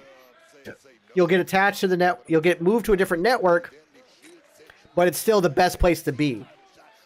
Now, I cannot also with get Disney, my lighting that, right. I don't know. Also with Disney, overseas, a bunch of overseas people don't have Peacock. So what's happened is Disney and WWE have worked out a deal where WWE is on Disney Plus overseas. So it's one of those things. It's like if they go to Disney, then it just removes all Peacock, and Disney's like, okay, so we just take this and put it over here. Whereas if Comcast buys them out, Comcast is like, well, guys, we need to negotiate these contracts and stuff like that. So it's either way, there's going to be a little bit of turmoil. So my hope is Disney because, like you were saying, you got ESPN right there. You've basically gotten in bed with the UFC. You're basically the top conglomerate on the planet. And yeah, I mean, you could get a WWE theme park, a WWE World, at minimum a WWE ride, show, something. NXT goes back to MGM Grand like WCW used to do. Yeah. Or a Hall of Fame, like a legit in-person Hall of Fame. A legit, yeah, like over. But that also happens, like I said, if NBC Universal buys it, Universal Studios is currently building a brand new place called Epic Universe. They can put a WWE section in that Epic Universe. Yeah. Do they kick out AEW Dark? Yes, 1,000%. There's no money in that. It's just why are you going to stick with $5,000 when you can make $25 million? True. Yeah, they're gonna kick AEW Dark to the curb. There's no money in that. They don't make anything from that. It's one of those like weird like AEW pays them a flat fee for the year. That was a good finish. That was a was. Good finish. Good finish. So, what about Discovery? If you're Discovery, do you look at them? They are. The WB has made a step in this purchase. They have. However, that scares the living shit out of me. Because look at what they did to DC. Look at what they did to HBO Max. Look at what they've done to just about everything. Oh, you were right. The Cowboys. Told you. Nope. Briggs and Jensen. Yeah. I'm a little ahead. Sorry. They're not coming out. I think the Creed brothers beat them up and are going to take their spot. Or Schism. Oh. Ooh. Oh, it could be Schism. It's not, but it's a good one. You shut your dirty mouth down there.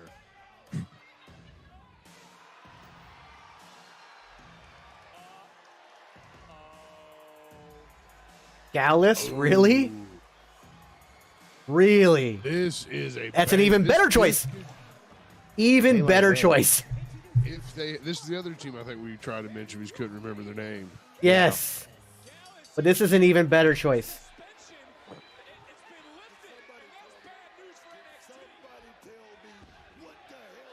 Oh.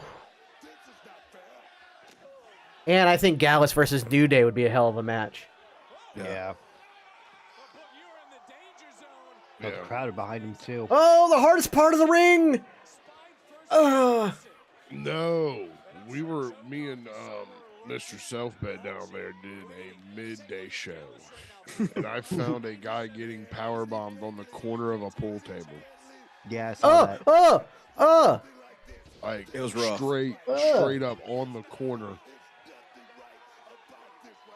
Then we watched trailers for a little bit. They introduced me to Rise of the Beast, the Transformer. That was fun. I'm straight up excited for that, by the way.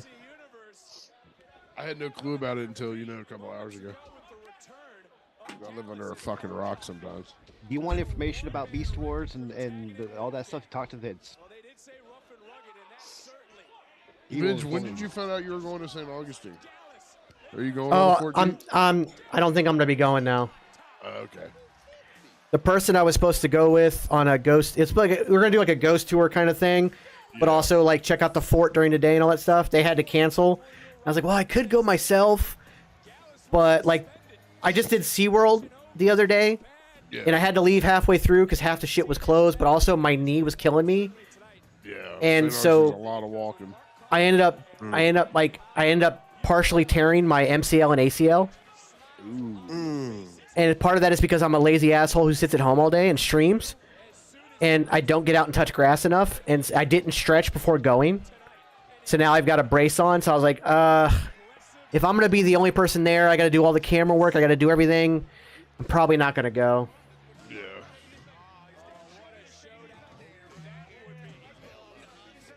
This could be a good match. This is going to be a great match. Gallus, to me, was already ready for the main roster. Yeah. Like, they're so good. I think this is going to be the match of proves to proves to WWE that they deserve to be upstairs.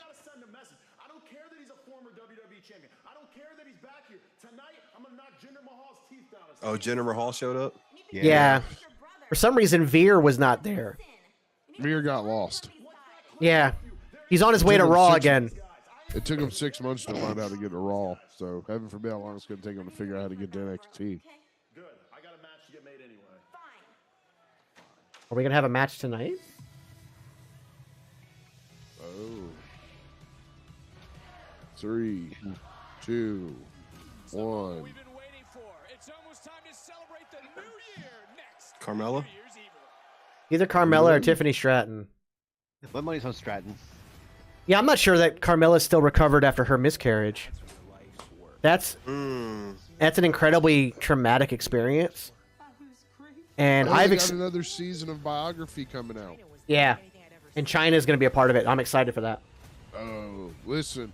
I'm one of them, dude. I am a Dusty Rhodes, NWO, Kane. Iron Sheik would be an interesting one, too. Yeah. Listen, I always thought China was hot. I always did. Like, China's hot. I had her biography. They're bringing back Night Court? Yes. I love Night Court. Yeah. When the original judge, it was Louis Anderson's brother. Whatever, he passed away last year. The year before his brother passed away. I was so sad because I love Night Court. I always thought Night Court was great. He was a great comedic magician too. Yeah, he was phenomenal. I don't know why his name is escaping me all of a sudden. Harry Stone? Harry Anderson. Thank you. Welcome. And yeah. I might check that out though. No, I will. I definitely will. Yeah, I probably might. I don't know. I'll give it a shot. Points wise right now, Ginger, you got 1, Vincent, you got 0, I got 2. I have 4. Last hand. I'm headed to my granddaughter's. How do you have 4 points? I don't know. It's my show. I have 4 points. No, painting the ideas and be like, well, I got 12. It's my network. We laughed. We cried. We protected the progressive home and auto bundle day and night. We left our blood, sweat, and tears on I think the Stephanie thing. Well, Jamie did anyway. Shocking. Yes. But I think it's also it may not be because it may not be anything more than the fact that, oh, I'm not needed now. There are people here. I can go back to what I was trying to do in the first place. And I realized that because when she first took a leave, she said it could be indefinitely. She said she didn't know when it or if she'd be back. Now, having had to come back so drastically and so abruptly, she may have realized, you know what? I don't want to do this anymore. My kids are middle school age. I want to be a mom. I want to be able to take care of Triple H and his health issues, even though he's got a crazy schedule. Our kids need us. They need me. I'm done. So maybe, just maybe, it's not as bad as we think it is. But the timing is a little weird. Yeah, it's a little fishy, which gives, naturally us as fans, it gives us that, what's that one show on fucking USA Suits? That high power move. It's what's that? Secession. Yeah. I swear that show is based off the McMahon family. I swear it is. And the fact that Becky Lynch was on an episode of that makes it more and more.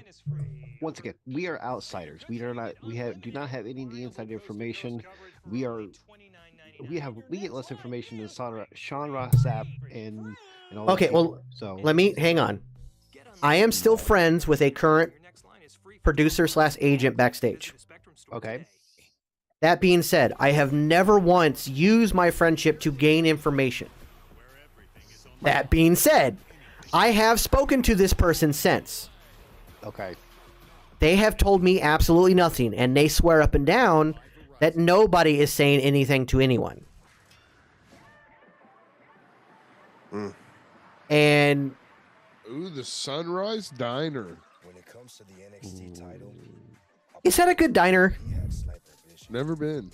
No, it is. Is it? I've heard of it. Never been to it. It's like the old school Papa Sons, dude. I might have to check it out. It's right there in Orlando, so.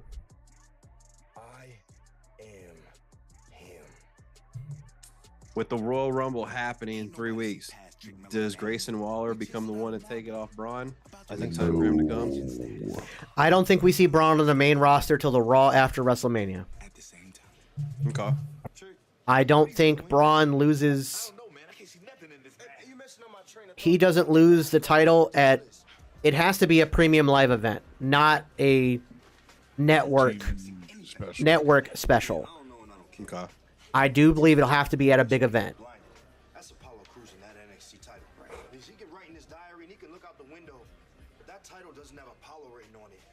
It's got Melo written on it. Hey, there's no need to write it down. We just Also, if Melo is pushing for a title run or a title feud, him versus Braun makes more sense than him versus Waller.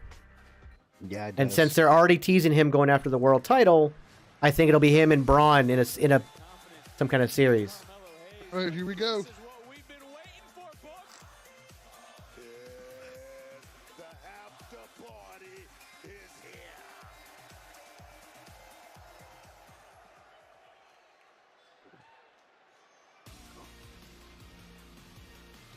we go.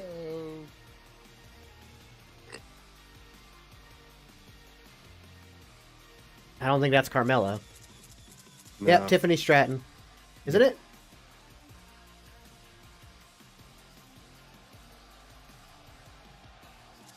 Oh, I can't see the keep. I can't make it out. Lacey Evans. It looked like Brooke Hogan for a second. Yeah, Tiffany That's Stratton. what I was about to say. I thought Brooke Hogan for a second. I was like, what? Yeah, Tiffany Stratton.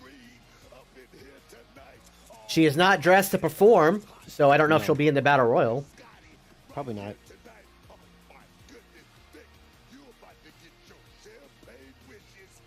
Booker, shut up. God, she looks so much like Brooke Hogan. She really Jesus. does. That's what I thought it was originally. I was like, they just swerved us all.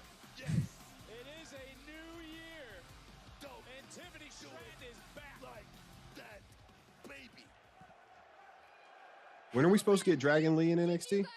I think Yeah, April. that won't be for a while. I think it's April they're looking at. Okay.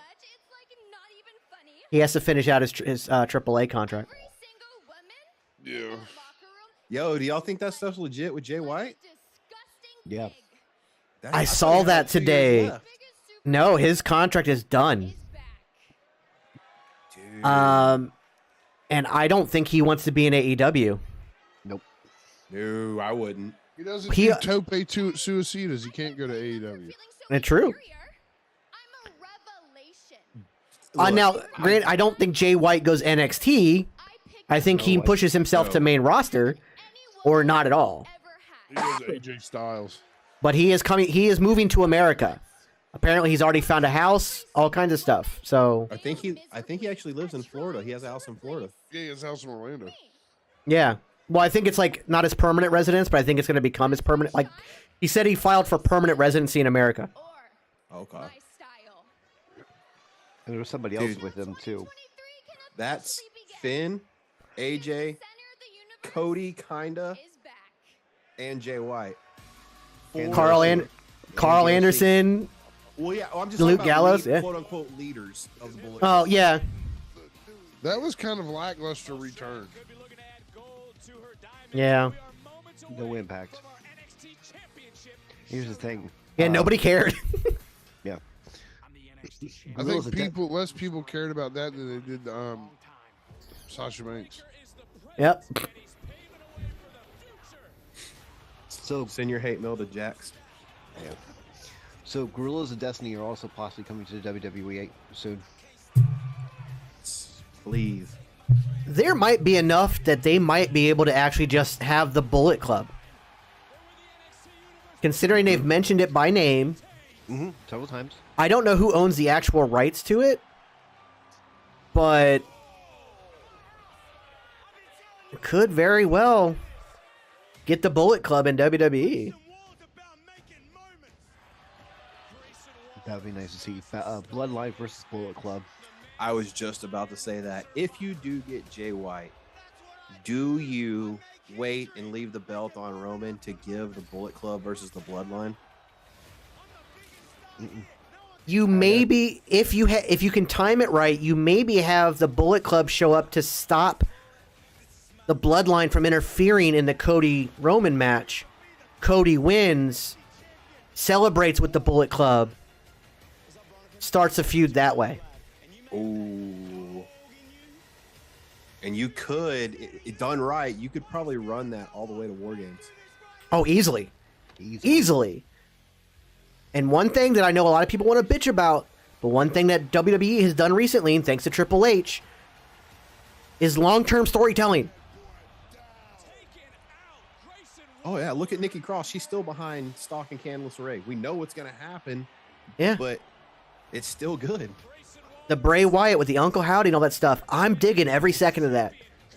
And all that, can they just get it over with already? How about you get off TikTok, go touch some grass, and learn about storytelling? Because if Bray Wyatt had a match like a week later... Yeah, right, you don't like grass, you lying sack of shit. Yeah, good point. Is my best friend in the room with you? Me? Is that who you're talking to? No, I'm talking to you, fool. Oh, you kept looking over. I didn't know. Like, I'm looking at the screen. No, fuck no. Dogs are in the kennel. You get them too worked up. Yeah, I get his dogs all worked up and shit. They'll be in the room. I'll go, "I just a baby," and they start flipping shit. I've got a 70-pound 1-year-old English bulldog, and he'll try and jump in my lap. Oh God! And he's like built like a bowling ball. And Jax has just got to get him going. Asshole. Every time. Every fucking time. Yeah, but what are friends for? Get that dog going all the time. It's one of the reasons I like, watching my friends' kids for a minute. You shake them up, and then you give them back. Yeah. That's what my sister does with my daughters. Go see mom, and then Because the thing about your personal information is that it should stay private. Hey, online privacy protection. Jax, did you see Justin Nunley like my comment about him going to San Antonio for the Rumble? Yes, I did. That's like the 4th time he's responded to me. We're damn near best friends. Yeah. Parasocial relationships are real, damn it. Yeah. So I'm thinking about It's still buying real to an me. L-shaped desk. I have one. I like mine. You know, and by the way, I got, you know how I did mine, Jax? How? IKEA. I spent $40. I got 2 tabletops and I got 8 legs. And I built it myself. I spent $40 on that, and then I spent another $10 on a little like 3-drawer rolly like Tupperware kind of thing that slides underneath it, so I have drawers. So I spent maybe a total of $50 on everything. Yeah, My whole setup has been provided by Facebook Marketplace and fucking. That's something else. Yeah, you can go on Facebook, see if anybody's got one that they're just trying to get rid of. Yeah, that's probably the better idea. But if you can't find one that's, you know, because the problem is Office Desk, people charge an arm and a leg for no reason. But if you can find one used for a good price, do it. But if you can't find one, IKEA works just as well. I love my desk. Yeah, because some people on Facebook Marketplace want ridiculous amounts of money for their desks. That's true too. Well, it's because they paid ridiculous amounts for them, so they're trying to recoup some of the money. But that's not how that works. There's Grainger. Supplies and solutions for every industry, plus 24/7 support and over 250 local branches. Call clickgrainger.com or just. I mean, Vince, you saw mine. I paid 50 for mine, so. Yeah. But mine was on sale at Staples, so. Yeah. What's going on? That's the Slim Fast of the 80s. This is today's Slim Fast. We have shakes with 20 grams of protein. Who knew protein could be so chocolatey? Slim Fast still tastes like shit. Well, Nix makes wireless bras that you will love. They're supported. Admittedly, the only like protein shake on the market that I like is Muscle Milk. Really? Their banana cream is, I would drink that all day long if it wasn't for the fact that if you don't work out and drink a ton of protein, it's really bad for you. And as we've just recently talked about, I don't work out. I should. I don't. I probably should. I don't, but I probably fucking should. It's overrated. You could get hurt. Well, I proof of that is, like I said, I went to SeaWorld and I partially tore my ACL and MCL walking around the park. Now I'm in a knee sleeve. But like I always talk about, if I ever won the lottery, I'm moving to New York City. I love New York City, but it's all walking. Yeah. That's gonna be crazy. Yo, so I'm a machinist, right? So is my dad. Well, recently his shoulder had been bothering him. He separated it from loading parts. Oh shit. So now he had surgery about 2.5 months ago. He's still laid up, has to sleep in a chair. He's got a big sling and pillow. I'm like, man, fuck, I hope I never tear my shit. See, that kind of worries me because I can actually dislocate my right shoulder at will. No pain. Like right now, it's out. Hold on. Yeah, it's out now. It's back in. Out. It's back in. Hold on. See if my mic can pick up the pop. Probably not. But like, I've been able to do that my entire life.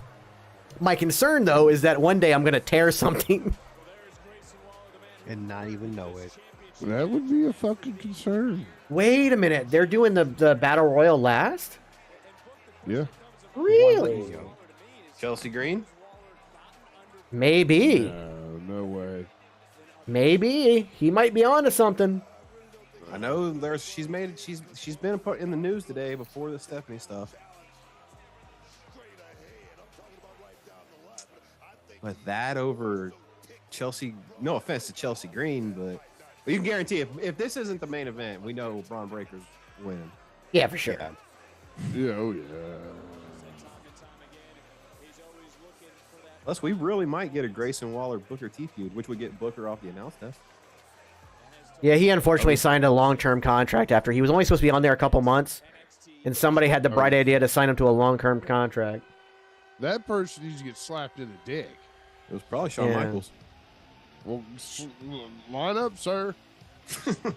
Look, I love Shawn Michaels. To me, he is my greatest of all time. That's a bad decision. I'm sorry. Age is getting to him.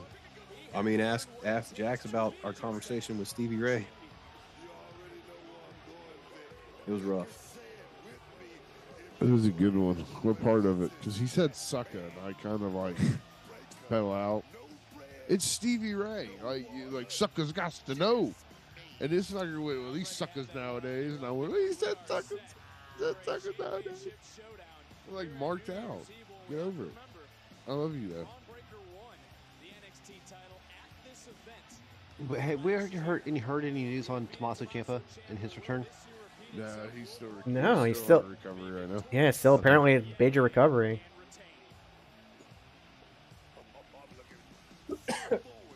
Excuse me. See, what I'm thinking of doing, and I'm going to be honest, I have a desk now. What I'm thinking of doing is buying the exact same desk and just making it. Make it an L? Yeah, that works. Yeah, making an L myself. Like I said, I just bought 2 tops, the exact same tops, and made an L. I bought 8 legs. I only needed 7 legs, so I actually have an extra leg somewhere.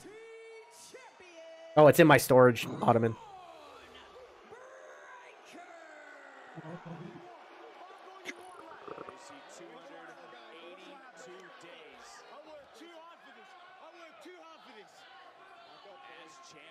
Yeah, he's a Georgia boy, Jax. He went to school with my cousin. Oh, really? Yep. Graduated the year before she did. Why did my fan turn off? It's getting hot in here. Yeah, she graduated the year. He graduated the year before she did. She became a teacher. He became a wrestler. And I've asked her numerous times, like, do you know? Do you know? Do you know? She's like, no. Like, you suck. What's the point of even having you as a cousin?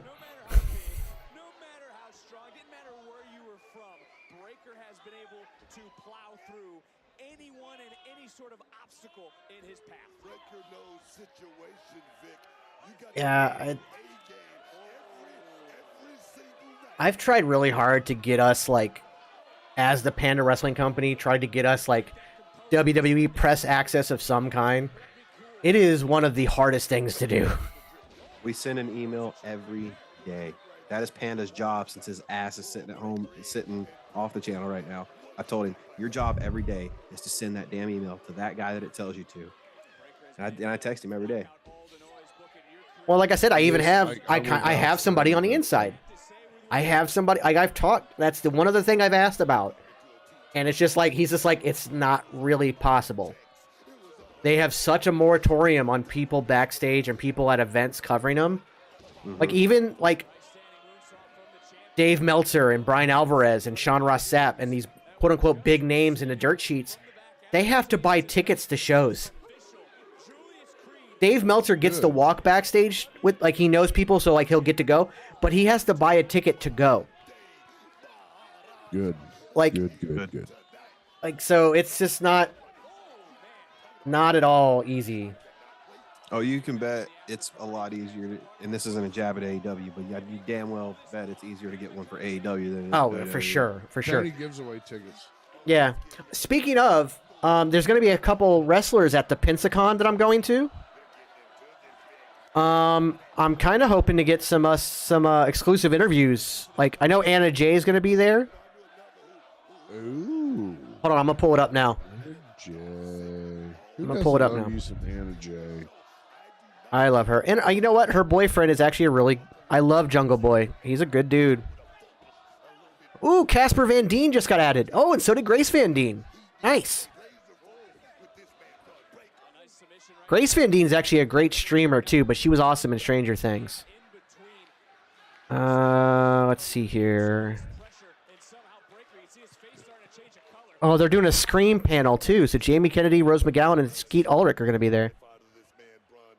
Hold on. Let me get to guest. Nope, guest.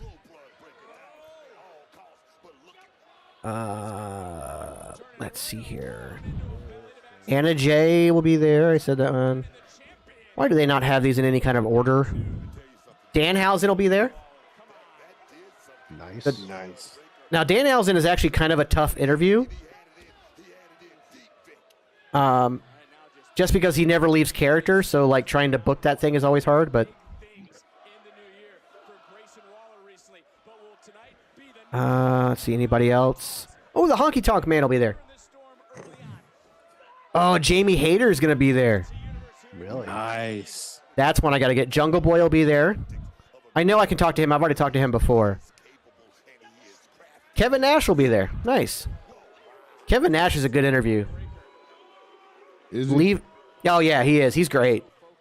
Leva Bates. Who is Leva Bates? Why do I not know who that is? Oh my God. Leva Bates is. I don't know who that is. Why? I don't know. How does that sound familiar? It says AEW wrestler. Oh no, she was with the Vaudevillains in NXT.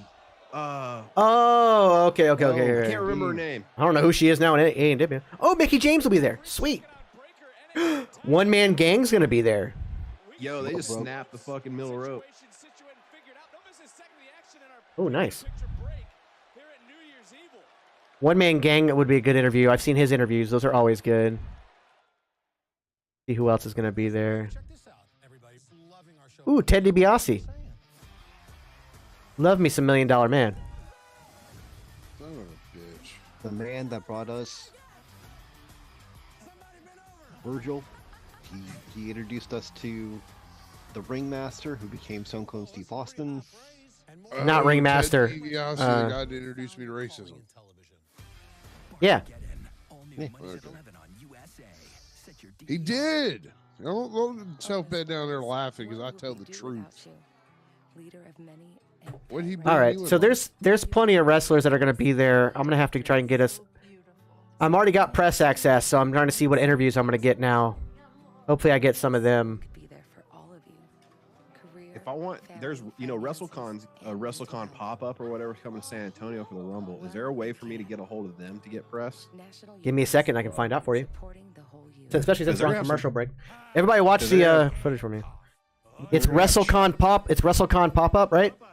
Yeah, I believe so. I know they're gonna have Trish, Lita, Sting, DDP, Duggan. Oh fuck, Rick and Scott. They're gonna have all fuck there. I've always wanted to meet them. Okay, so I'm an asshole. oh god, it looks like they're doing everything off of Twitter. That's gonna be a little bit harder. Listen, I'm done settling. But it's free to get in.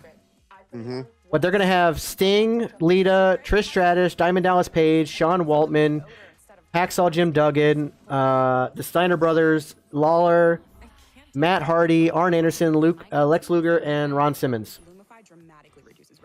Let me see if I can find like an actual website for you. Oh my god, they have a Facebook page and that's it? What? Well, Oh no, here we go. Here we I'm go. on WrestleCon.com on my phone. I just Here don't we know go. where the hell I would even look besides vendor spaces. Oh, what the hell? This is a weird website. Back to homepage. Let me look at vendor space because sometimes it's under vendor spaces, but it's rare. Nope, definitely not under vendor spaces. Okay, so Arn Or Anderson. what I could do is I can just move this desk all the way over, measure, and just get another. I'll figure it out. Sorry, I'm talking to myself. You're I fine. could get Arn Anderson to sign my Glock. Yeah, you could. Do you imagine that? Hey, Arn, will you sign this for me, dog? We're here today to set the record straight. Just take the slide off and let him go over there and sign it. Yeah, take the slide off and go at it. People may think their contraction Sergeant has Slaughter. to be severe to be treated, but it doesn't. Hangman- The only one I give a shit about is Trish. Specialist.com today to get started. Custom Ink helps us motivate. Is Nia Jax gonna be there? We love how Custom Ink takes care of everything we need. I have no idea. Ooh, that might be worth going. Custom Ink has hundreds of products to help you feel. So you got the Young Bucks, Alex Garcia, Anna Jay, Arn Anderson, Bill Alfonso, Billy Gunn, Bret the Hitman Hart, Brian Cage, Brian Zane, Brock It's free to go Anderson, to? Britt Baker. See, I'm not Car- seeing any of those. I'm just seeing Carlito. I'm on the guest list. Oh. Oh my god, the guest list is insane. But no, Tessa Blanchard's gonna be there. Yikes. Really? The Acclaim.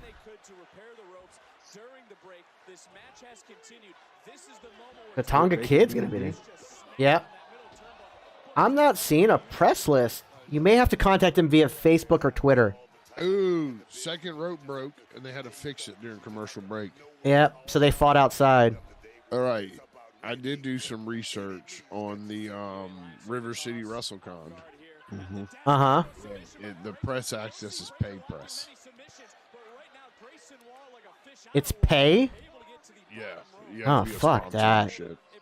Fuck that.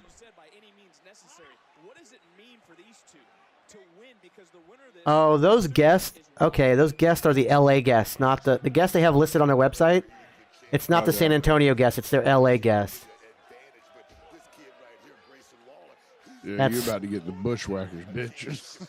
That's stupid. You could message them on Instagram or Facebook, but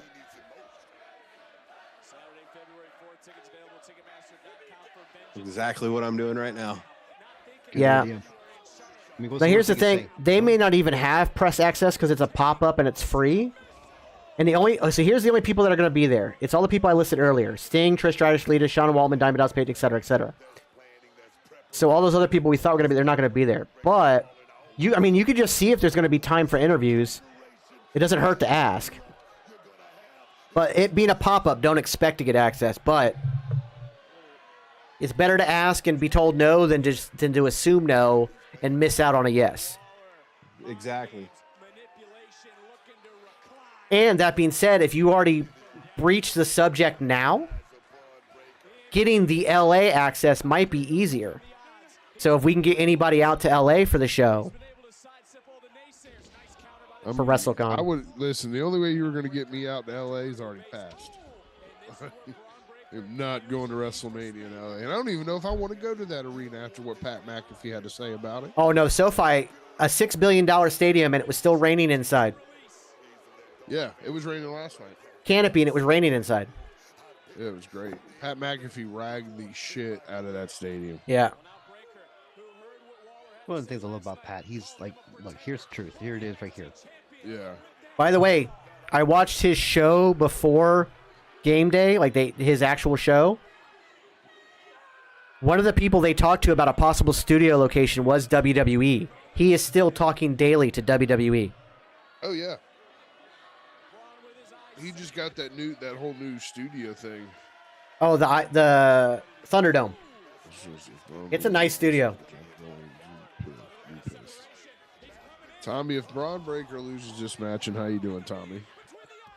Yeah, we're all gonna be pissed.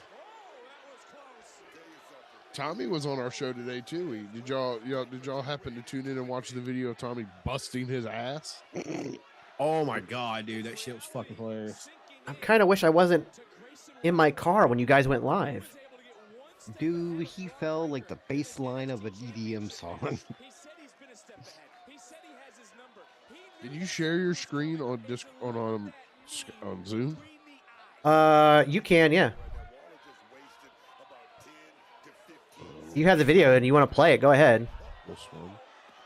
The second rope went out again. Are you fucking kidding me? What is going on? Boom. And Grayson Waller just hurt himself. Oh, all right, let me see it again. One more time. Did I have it working correctly? You had it working, yeah. Okay. Yeah, watch.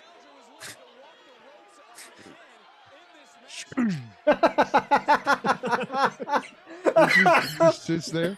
Just sits there. He's like, yeah, it's cool, guys. Pow. Oh my god, that's hilarious. And the funny thing was the chair didn't break. The chair just went and slid out. It just shot up underneath them? Yeah. Oh. Wow. The rope broke again. Be a count out? No. Was that meant to be? No. I don't know if it was, but he's calling for medical. You can just see it in the champion's eyes.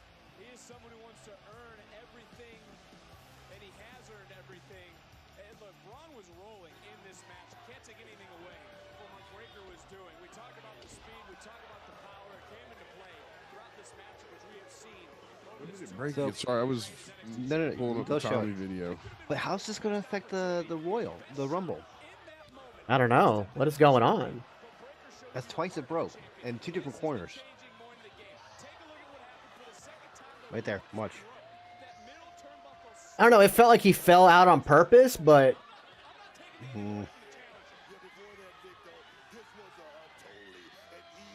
okay. So this feels like it was meant to happen. Yeah, I feel like this was meant to happen.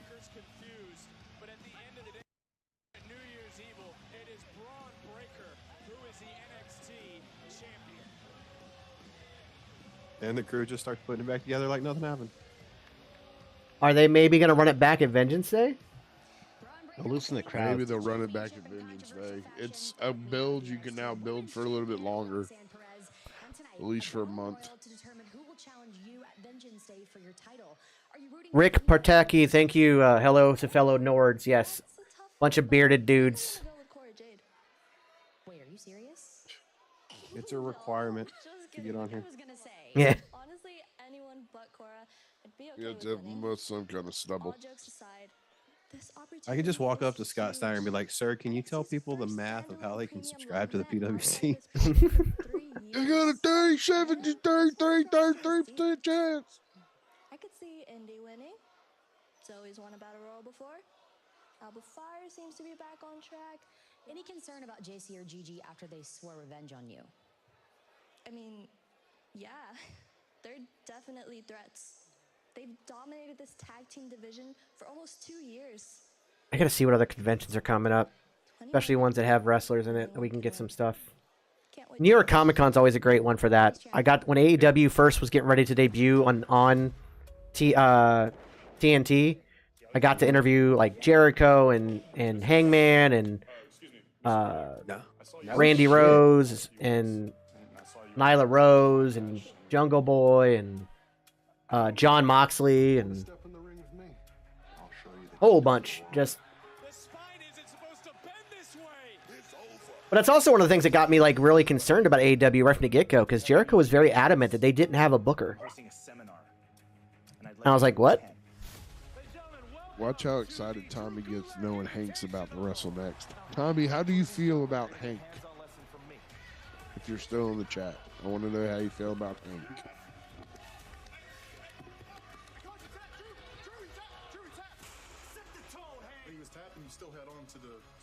So I might have it in to be able to volunteer time for Dragon Con.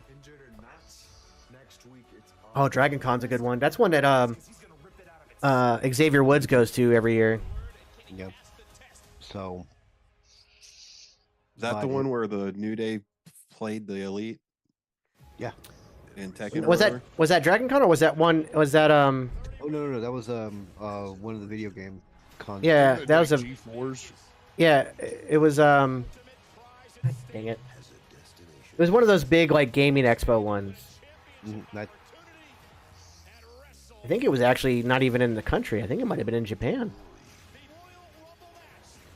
Possibly. I mean, I watched it. I just don't remember where. The newest thing from Pizza Hut isn't pizza at all. It's cheesy, so crispy, loaded with toppings, and just $6.99. Enough for two, price for one. New Pizza Hut melts, just $6.99. If you're thinking about going back to school, Look, all I know is one day I want to be able to go to the convention, interview some wrestlers, possibly some comic, other And TV make stuff. money that I doing like, it. and make money doing it. Well, that's the plan. That's the dream. That's what we're building the PWC as well as TGN networks for. Why I'm trying to go do more IRL travel vlog shit and trying to do more video stuff and stream. By the way, Ginger, when do you normally do Fortnite? After you're done choking to death. I'll remember that chapter of my life forever. We laughed. We cried. I swear I thought he was gonna die earlier this afternoon on the midday show. Oh, I could have. We were all of us dazzling. When do you normally do your Fortnite gaming? During the day.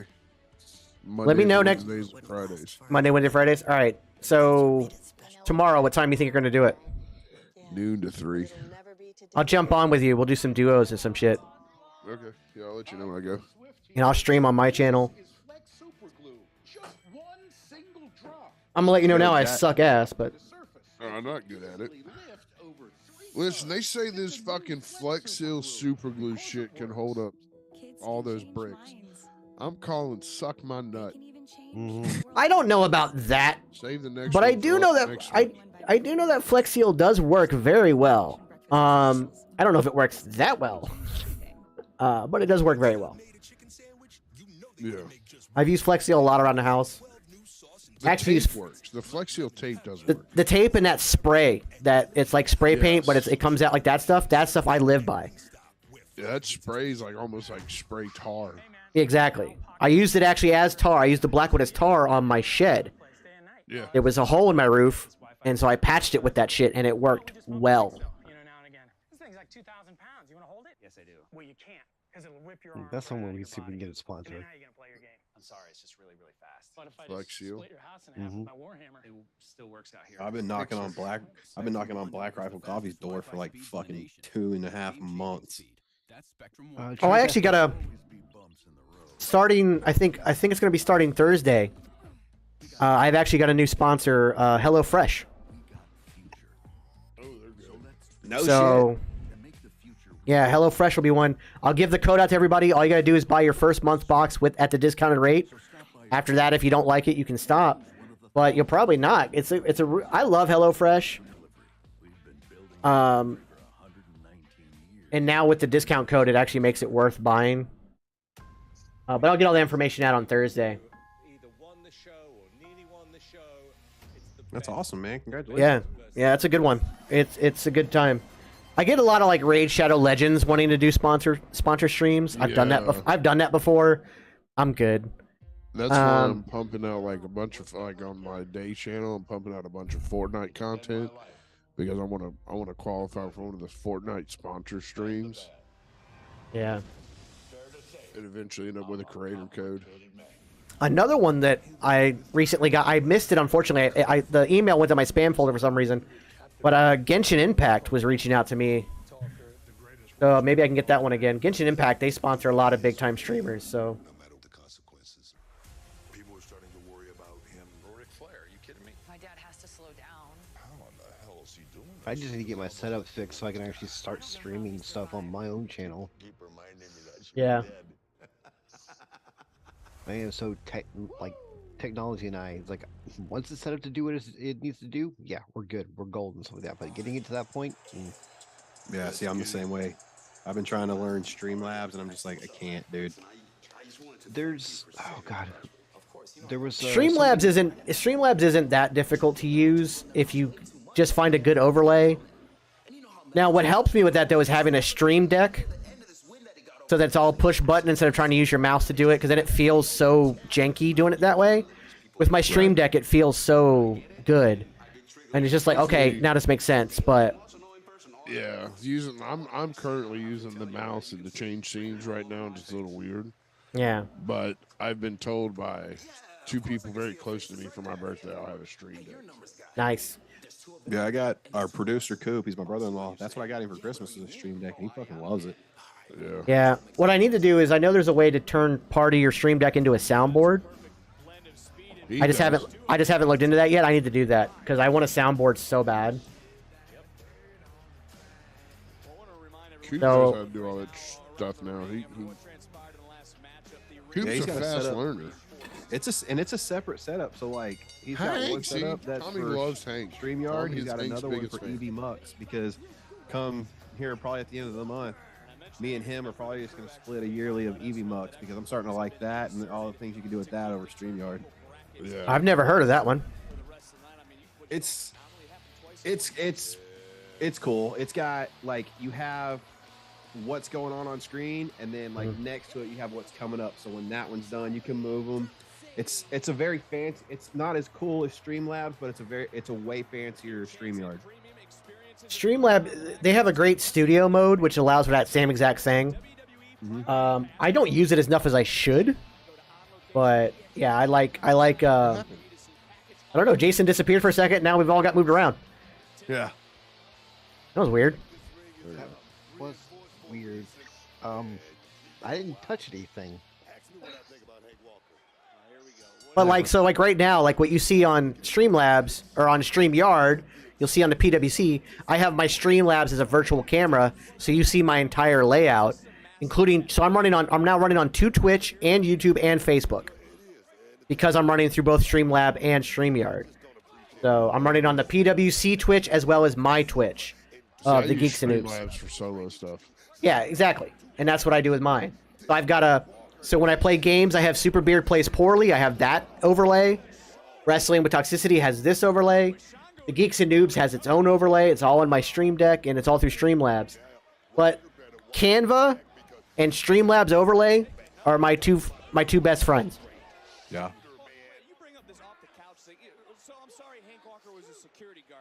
Yo, this is Regal's kid, right? Mm-hmm. Yeah. So damn good in the ring too. Why doesn't he respect that? The man's fighting to have a better life. This is New Year's Evil, right? Yes. Hank Walker is on a premium live event. Am I correct? No, that's coming up in February. Well, excuse me. Same thing. Right now, what I need. God damn it, Book. The premium live event. Am I correct? No, you're not correct. Oh, same thing.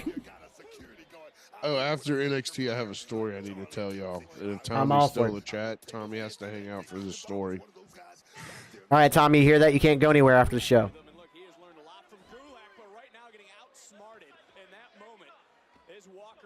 I'm really looking forward to what Charlie Dempsey does, especially now that his dad is back there and mentoring him. Mm-hmm. But I think storyline-wise, it will be Hank that wins this match. Yes, Tommy, the story involves you. All of my good stories involve Tommy. NXT, I hear you. I'm on it. I'll have something by the end of the show. Referencing the championship match. Now, by the way, more so I now know that the NXT, or that the ring, the rope breaking was part of the story, because your championship match was in the middle of the goddamn card. Yeah. Actually, I could probably tell this story now, since we're just watching Hank. Ooh. Oh. You know, that's brutal looking, but why didn't more people not do that? That is so, like...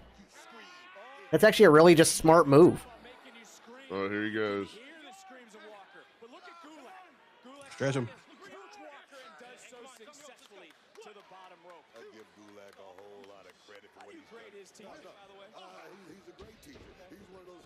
All right, so what's the story? Okay, so it's no secret. I'm very open about my past.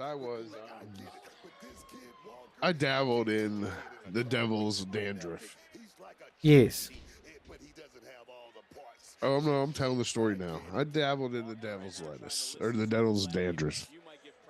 And so me and Tommy one day we're leaving the bar. It's like 4 o'clock. We just got done cleaning and everything. Because everyone sees the lights of working in a bar, but they don't see what happens once the actual lights come on. Yeah. And you're there for 2 extra hours cleaning that sucker and trying to get rid of drunk girls. Kicking you can barely get them to come into work, and you can barely get them to leave. It's ridiculous. Yeah, I know. I think most of us have probably worked in bars. So yeah. We're on the ride home one day, and I see blue flashing lights. Whoop, whoop. I'm saying, shit. I'm getting pulled over. So I know I'm getting pulled over. My license was suspended. It was a Saturday, and it was all getting fixed Monday.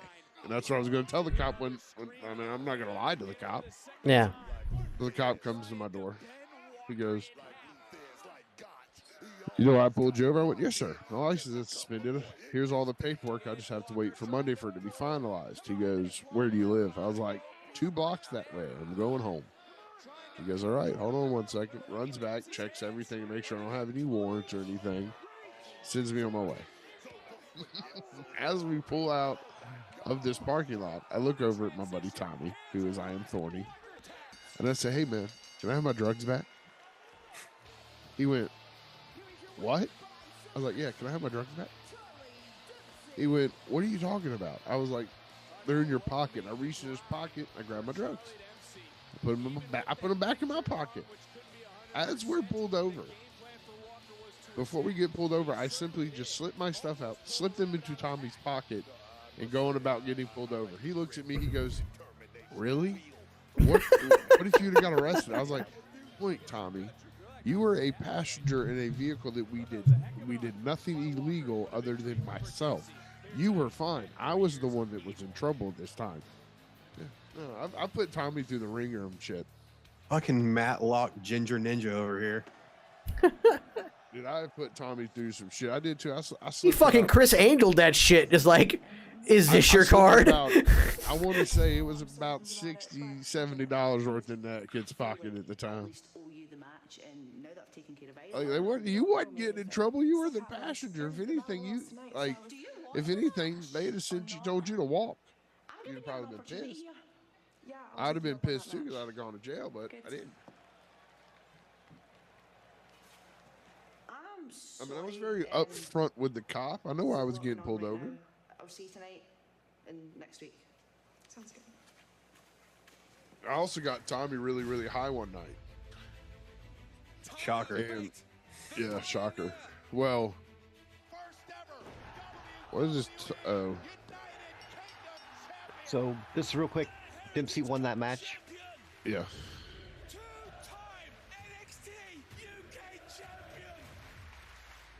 Yeah, I don't. Again, for storyline purposes, I don't understand that. But all right.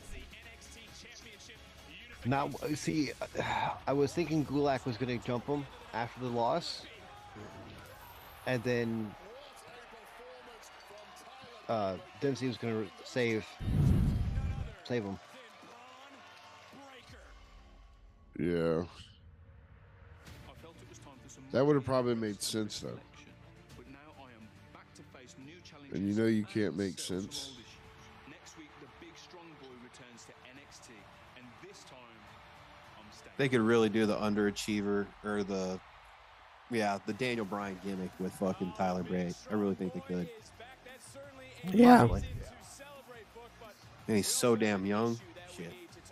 Yeah, and he's so 24, 25. Holy shit.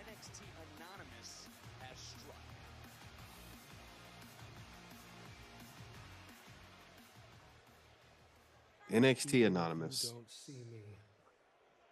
I have eyes and ears everywhere. Scripts. I hate this character. I don't hate it. I think it's the best way to use Reggie. I just think the mask sucks, but the character is good. Oh yes, Tommy. The time Tommy could not find his Coke, you remember how Coke has the share of Coke with like John on there? Wait, they added a match, and they still had the Rumble to go. Yes. Don't hinder gender.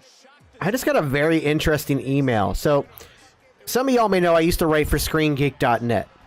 Mm-hmm. But I haven't for the last 6 months. The website took a turn towards rumors and clickbait and making up shit, and it just wasn't my size. I left.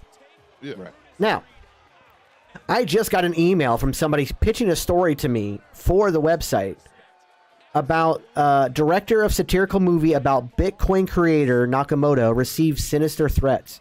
So apparently there's going to be some kind of satirical mockumentary movie made about the guy who created Bitcoin. And apparently the director is now getting death threats. And I got this whole story breakdown. I'm all like, I mean, it's kind of interesting, but I haven't been with them for like 6 months. What the hell? Also, why are they sending it to my personal email and they wouldn't have sent it to my work email at the time? Like, I only had a work email, which I don't have access to anymore. That is so weird. Subliminal messaging trying to get you back. Maybe. No, thank you. Like I said, it went from ethical journalism and being one of the few places that didn't do clickbait to making up rumors and doing nothing but clickbait. I'm like, nah, I'm not writing that. I'm not doing it. Dude, clickbait's gotten so fucking bad.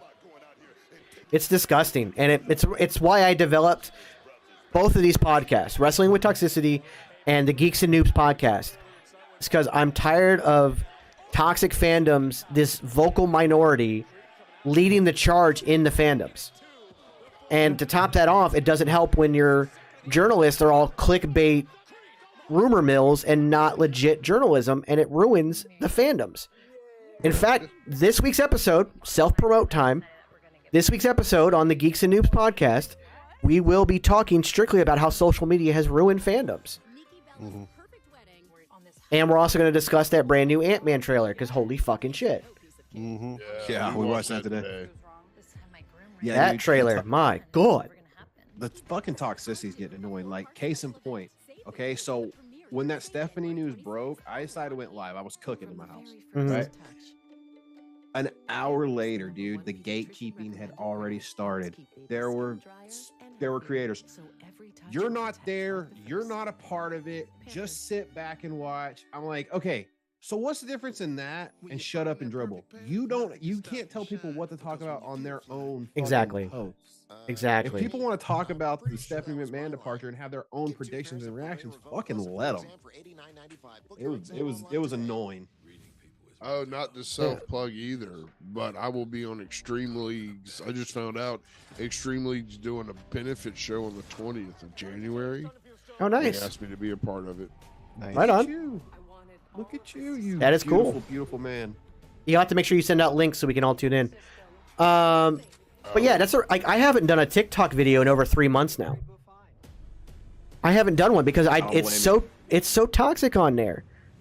Now, once I start doing these IRL travel vlogs that I'm trying to do, when I go to do lunch, I will sit down and do a live on TikTok just to see how people are, kind of talk about where I'm at, what I'm doing. I don't know if I'm going to post anything except for I'll do clips and stuff. Like maybe I'll take a clip of this podcast and I'll put it on. I might start taking clips of things and putting it on YouTube or on TikTok. But as far as making original content anymore, I can't do it because between all the people that I used to call mutuals that are now just inflated egos on there, the toxicity levels on TikTok, and the fact that people think because they have 4 million followers that there's some kind of big influencer. But if you go to YouTube, Instagram, Twitter, everywhere else, they have less than 1,000. Yep. The numbers are so inflated on TikTok, it's ridiculous.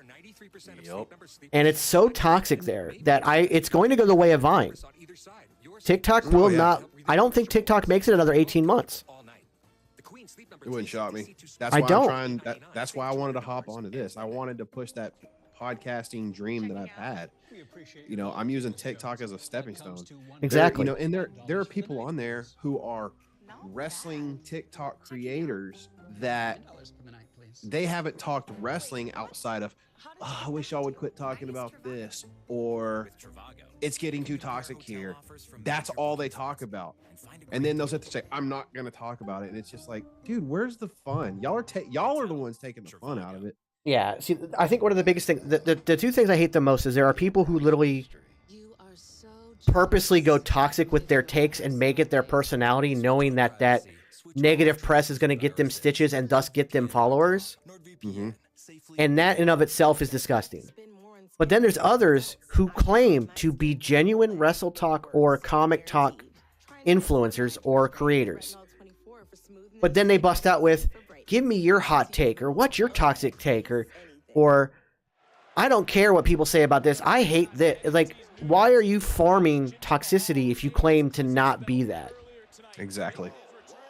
And I just don't have the patience anymore. So yeah, the goal is I want TGN networks to build up, as well as the PWC to build up to where this is something that we're doing for a living. Yeah. I want us to be where we can all do this for a living and cultivate a non-toxic place. We've even had toxicity permeate the Discord, and we end up banning the guy. Yeah. Y'all know exactly who I'm talking about. Yep. I got to stop using TikTok because I support Hitler. Yeah, I mean, it's just the fact that one day, I'm going to make that joke and someone's going to clip just that part. Yeah, I know. Out of context. But I made Friday I was sitting at my job, just sitting at my desk doing my normal 9 to 5, and I seen Panda Wrestling Company streaming, and I seen that you were on. I think it was Friday at least. It was the Vince McMahon day. Yeah, we went on at like 2 o'clock. Yeah. I was like, this is fucking perfect. This is the idea. A 24/7 ESPN for wrestling. Yeah. That's what we're looking for. As soon as breaking news hits, we need somebody that can go in there and handle it and look at it from all kinds of views, and you did fucking brilliant. Well, luckily, being medically retired from the Army, I have that kind of position where I don't have a 9 to 5, so I have the option. And Matt has given me clearance. If there's nothing on, I can go live. So we have that. And Superbeard knows when he does that I'm always home and near my shit. So to hit me up and leave two of us right there, we'll cover anything. And I always try to leave it open. I know I didn't today, but I will a lot of times put the Zoom link in general chat, so anybody that's available can jump in. We just got to make sure if you do jump in and we do allow you to come in, you got to be respectful. This is our dream and our goal in life, so you can't ruin it for us. But also, just pop off with all sorts of shitty comments or something and expect us to bring you in. Well, let's be real. If that person does that, this is how we weed out the toxicity, because then we'll know. Oh, this person has to go. How long are they going to give this main event? What, like 15 minutes? It's a 20-person battle royal, and they're going to have 15 minutes. Well, the show ends at 10:08, so. Okay. That's Still. Why I always try to get that little extra. Yeah. Yeah. Either way, it's still. Dude. Yeah. My schedule is literally fucking. I work Friday, Saturday, Sunday. I'm home. I drive home Sunday night to San Antonio because I work in Houston. But I drive home Sunday night to San Antonio, and I'm off Monday, Tuesday, Wednesday, and Thursday technically. But recently, I've just been going in just for the extra money. Yeah, dude. Oh my god, not the population. The fucking there's people to cover this stuff, and like you said. The fact that you're able to hop on and cover it with such great content and such great opinions, that's what's valued. That's what we need to take that extra fucking step. And what I try to do too. Oh, thank you very much. I appreciate that. And also, like, by the way, as I've told everybody, the door at Wrestling with Toxicity is always open. If you ever want to come in on a Thursday or a Tuesday, even a Thursday, if you're free on Thursday and you want to come on to Geeks and Noobs, where we're talking comic book movies and shit like that, the door is always open to everybody. Just hit me up in Discord. Let me know if you're free, and I'll send you the link. What I try to do is like the Vince McMahon thing. We were all dumbfounded when it happened. But what did I try to do? I'm not playing devil's advocate. I'm just trying to find a positive side to things. Because why not? Just like you came in here, you were very upset, and understandably so, because it seemed like it. But then we broke it down, right? We broke it down, and you're like, okay, that's a way to look at it. So instead of letting that anger permeate to a level that stresses you out to where you don't even want to watch the product, now you can like take a step back and be like, okay, maybe she wasn't ousted for this reason. Maybe she was trying to leave. Maybe it's not as bad as I thought, et cetera, et cetera. But like I said, I made a joke like as soon as you came on. I'm like, oh, he has wrestling belts. He's an actual fan. Yeah. Because we all remember that TikTok going around. But the fact that we have people defending that person, including wrestlers, there was a wrestler who defended him, and that blew my mind. I'm not going to call them out, but I think it's a double-edged sword. I think wrestlers, I think there's a lot of wrestlers that want us to talk about it, but don't want us to talk about it too deep. You know what I mean? Yeah, maybe. I think there's a lot of wrestlers that will have stuff they want to say, but with social media the way it is nowadays, they have to watch how they approach and how they respond to things, because you never know who's watching. Well, the downside was that this wrestler then turned all the people who were trying to correct a toxic situation and called them the toxic ones. And that is just as bad. That's just as bad. See, and I'm of the belief your opinion is valid, but it's your opinion. The best thing you can do is love your opinion, but be open to it to change. Like you said, I came in here pissed off. But it will make, if you listen to other people's opinions, it might not get you thinking their way, but it may give you 5 different other ways to think logically instead of just pissed off the world. Well, here's the thing about opinions, too, and I've always been a big advocate of this. If something is subjective, everyone's opinion is right. If it's a subjective matter. If it's an objective matter, your opinion can be wrong.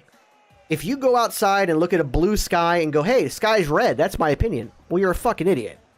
Because the sky isn't red. Oh, but it's my opinion. How can I be wrong when it's my opinion? Because you're fucking wrong. Because it's objectively blue. When it's objective, that's when facts come into play. And I'm tired of misinformation. I'm tired of rumors and clickbait.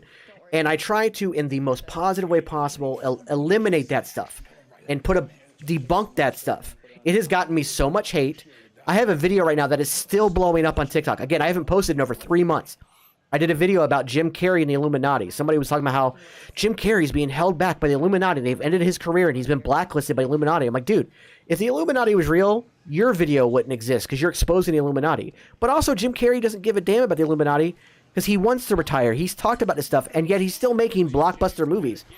The amount of hate in the comments I get on that video on a daily basis about how I don't know what I'm talking about, and I'm going to get hunted down, and I'm an idiot. When all I've done is I've quoted interviews from Jim Carrey and backed everything up I said with facts. I also said, is the Illuminati real? I don't know, and more frankly, I don't care.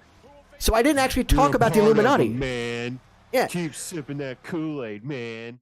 But the people that are hating on me are people who are swearing that the Illuminati is real.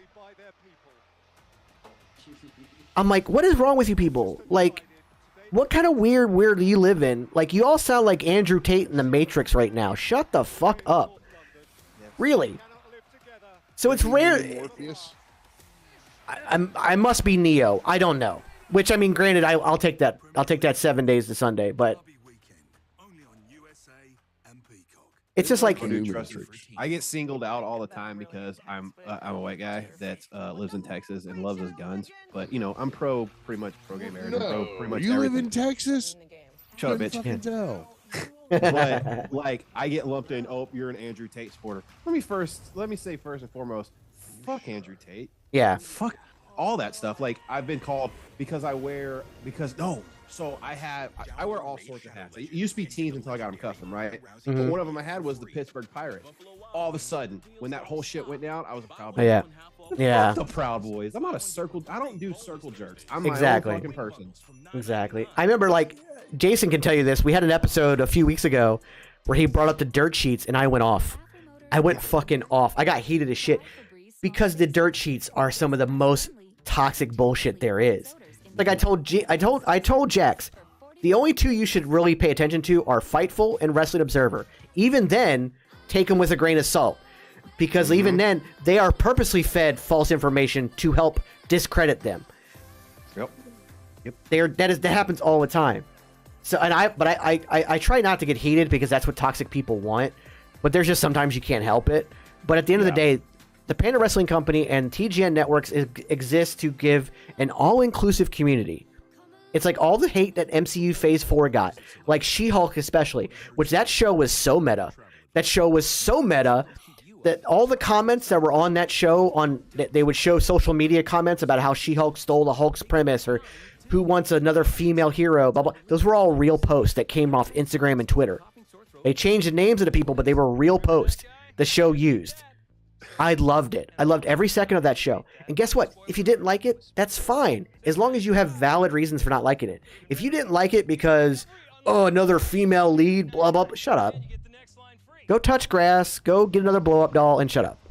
People get too fucking involved. Like, okay, like you said, She-Hulk. I didn't like it. I just didn't. But you know what I didn't do? Go on fucking social media and spend fucking 8 hours of my day bitching about it. I didn't like it. It wasn't for me. It's for somebody. It's just not for me. You know what? And there are the people who now about it. The people who hate watch stuff, that hate watch AEW, that hate watch WWE, that hate watch Marvel, that hate watch Star Wars. Star Wars is one of the worst. I can't talk about Star Wars on Thursdays. It is too toxic. So, but the fact that people got their hate, I've seen about that much of the first Star Wars. I've never seen it. But what drives me away is if I don't like it, I know I'm going to get shit on for not liking it. Like, I knew I loved Matt Ward for a reason. Everybody's entitled to their own opinion guy. If you love it, good on you. If you think this, good on you. But I know as soon as I watch it and give my opinion, I'm like, oh, it's because you suck. And blah, blah. It's like, no. Yeah, this is because you suck. You haven't seen Star Wars because you fucking suck. Look, come on, man. I honestly, at this point, I don't blame you for never watching it. At this point, it is such a toxic fan base that I wouldn't want to deal with that. Shut your mouth, dude. When I love Star Wars Land, I made a Jar Jar joke, and fucking people were looking at me. You don't fucking joke about Jar. Hold on. I actually worked there, the one in Orlando, Florida. You shut. You hold on. You shut the fuck up about Jar Jar. He was an underrated fucking character. That's what I said. I said, dude, of the stick. And I it's said, I said the ultimate heel turn would have been if Jar Jar was the leader of the fucking Empire. Sith. Yeah. Yeah, the leader of the Sith, and people would just fucking look at me like I was stupid. I was like, guys, it's just a joke. Like, It's also a running meme. Darth Jar Jar is a Darth Binks. it's a little running meme. So legitimately, I worked in Galaxy's Edge when Disney reopened from COVID, because I was a full-time employee bus driver and stuff like that, and they needed to put me somewhere because they weren't doing buses and stuff like that. And it was a daily, if not hourly, thing to hear people arguing over the nuances of certain things. And not At a theme park. at a theme park where you're supposed to have fun. By the way, we need could you to imagine.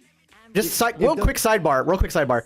We need to try to get an interview with Stevie Turner. Her whole gimmick is streaming. Yes. We need to try to get an interview with Stevie Turner. Like, that would just be perfect. Yeah. Anyways, Go ahead. That's why I don't know if I would want WWE land. Could you imagine? That's true. The amount of fights over Brock Lesnar versus Roman Reigns. Fucking fights breaking out because Kevin Owens didn't beat Roman. Like, people are fucking crazy, man. And the whole who's better, Andre the Giant versus Brock Lesnar, all those little arguments and stuff like that. I still want an in-person IRL Hall of Fame. Agreed. I want that so bad. And in a place like Orlando, that's a place to put it. Putting it in Stamford, Connecticut doesn't work. Nobody goes to fucking Connecticut. No offense to anybody in Connecticut, but even people in Connecticut don't go to Connecticut. They try to leave as often as possible. You got to put it in Florida. You got to. Yeah. It's got to be someplace you can go to year-round. All right, come on. All right, come on. Wait a minute. Did Cora Jade already get eliminated? Yes. By a nobody? She's the first one out? Well, there goes my pick. I'm 0 for... I have not gotten anything right except for the Braun Breaker one. Yep. Holy shit. Jax, you've got Nikita Lyons. I've got Zoe Starks. And Zoe Starks is the only one that got an entrance. Yeah, no, Cora Jade got an entrance. Cora Jade got an entrance. I'm not a part of this, but I kind of want to pick Indy. I'm not even going to lie. That's a good choice. That's a good choice. But I have a feeling she's not going to win because she's getting ready to go up to the main roster and hang out with Dexter and the Garganos.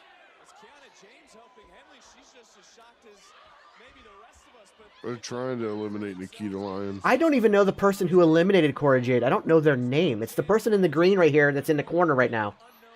I don't know who that is. I don't know who that is. I don't think I've ever seen him a day in my life. Oh.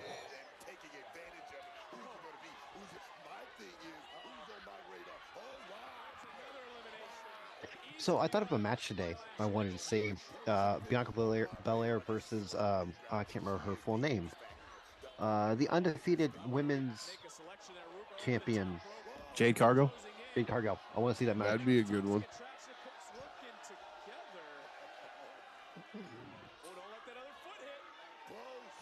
Oh, Kobe. Dude, when she hit that fucking middle of the rope flip That cutter, middle rope flip cutter is the greatest thing I've ever seen. I speak in hyperbole and I don't even care because, oh my god, look at the core strength! Oh my god. talent. Get her some like. Yeah. I mean, her gear's a little like. Honestly, it looks like the character you created, but it's very Candice LeRae-ish. It's very like almost like she got it off of High Spots. Like it's very much like kind of like you could buy standard, but like legit, her future is so bright. She is so athletic. So I don't know who that is, but they're out. Was that Indy? No, Indy's still in. I think is that Indy's old partner? Could have been. It might have been. I don't know. There's Indy in the gold right there, waiting to see. Yeah, she's up in the corner with Wendy. Okay. Nikita Lyons. That's our producer's favorite right there. It's also Jackson's favorite for the match. Yeah, that's my pick. Big boot. That person's out. I don't know who that is. Lash Legend. Good. I don't like her. I don't like her either. Again, I don't know who this person in the green. She's currently in the corner, but they need to start making a bigger. They need to start make a bigger deal out of her because she eliminated Cora Jade and now just eliminated somebody else.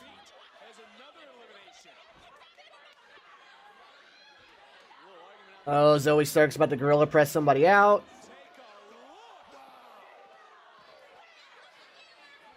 Oh, that's Indy's old partner. Wasn't that Indy's old partner? That just got eliminated? I don't know. Who is this? She is kicking everybody's ass. Is she about to eliminate Zoe Stark? Don't do it. Don't do it. Ooh, God. I think she was supposed to go out, though. Yeah, that looked bad. She might have cranked the crap out of her neck. Wait, who is that just came in? Oh, Cora Jade is back.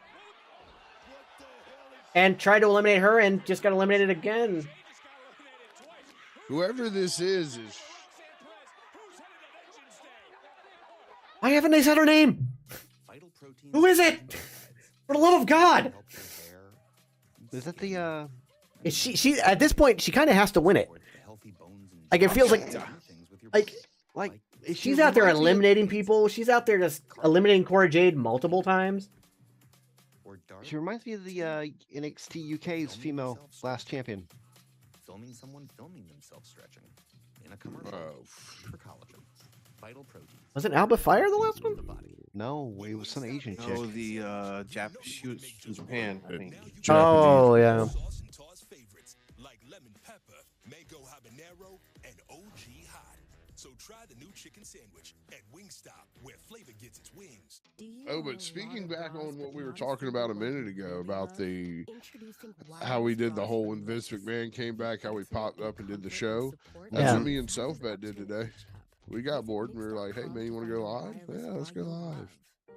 Well, I think that like Selfbet said is if we can make it. Obviously, a 24/7 wrestling channel is a little bit difficult to pull off. A lot of it's going to end up being just reminiscing on old stuff because we don't got enough product for it. But if we can get as close to that as possible, have shows pop up when there's breaking news, like he said, or like you guys, like you said, you just pop up and just have a discussion about what's going on, and bleed in other stuff like you guys did, like you had trailers that you guys talked about, stuff like that. Show that it isn't an exclusive club.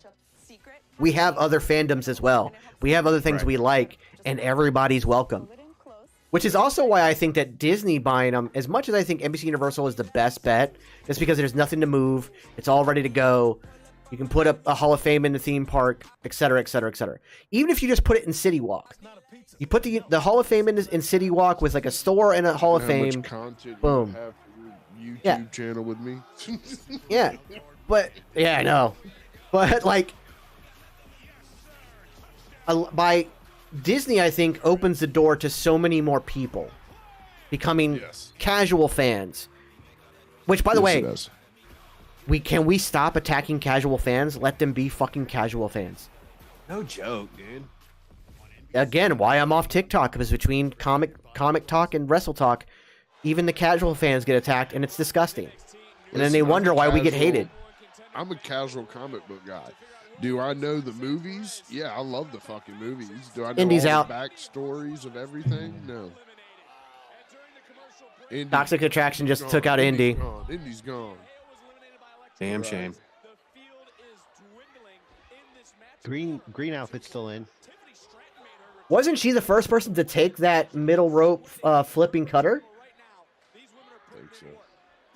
I don't know.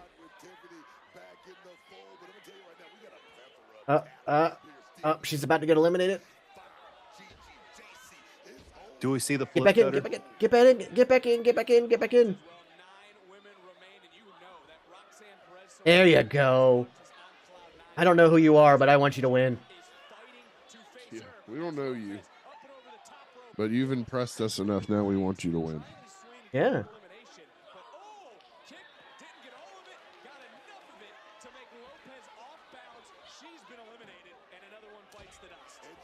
Didn't get all of it, but got enough of it. Nope. Nikita Nope. Lyons. Chew is not only out. Chew's not out. Oh, she's about to be. Oh! Oh, God! Oh, Jesus Christ! Oh, my God. That had to hurt. Oh! I'm a little bit behind. My God. No, Electra Lopez was in the gold. She just wiped out Chew. Yeah. There goes Nikita Lyons. My girl's gone. She did that amazingly, though. Yeah. And Zoe Stark is out.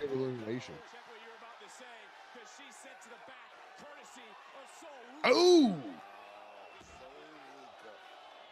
We have no winner for us. You got Toxic Attraction, Alba Fire, Soul, and whoever the hell that is in the green. You know who Alba Fire reminds me of? Is that one girl in the Indies? Kaylee something. Kaylee Ray? Kylie? No, Kylie. There goes Saul. Oh, Yep. Yeah, no handstanding that shit out. Something Jane. No, Jade is. Well, they said Toxic JC Jane. Attraction, Jane, and Alba Fire. JC Jane. JC Jane. Yeah, it's JC Jane and JG Dolan. I still don't think they've said her damn name. What the fuck?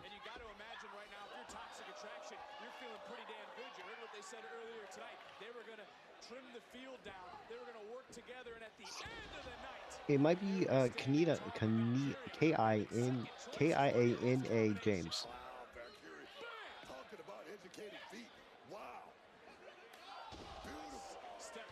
She's really good. That's Laura I just don't know who Valkyria. she is. It's Lyra Valkyria. Oh. Oh. Okay. Yeah, I remember them doing promos about her. Yeah. I don't watch enough NXT, though. I'm a casual NXT fan. Yeah, they started doing promos for her not long ago. Bro, I don't have the strength to do some shit like that. I've done that. I've done that once in a battle royal, and it was one of the most painful things I have ever had to do. It sucks. And I've been put through tables. I've been like, ooh. Oh, Alba Fire's gone. There goes Corey Jade.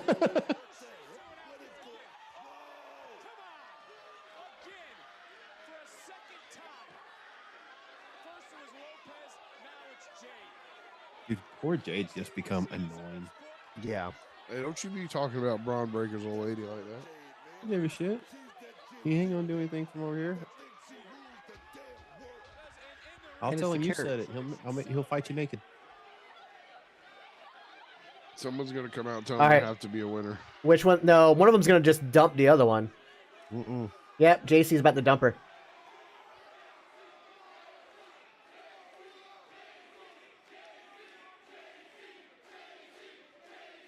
Crowd's behind JC. Shake hands, do the honorable thing.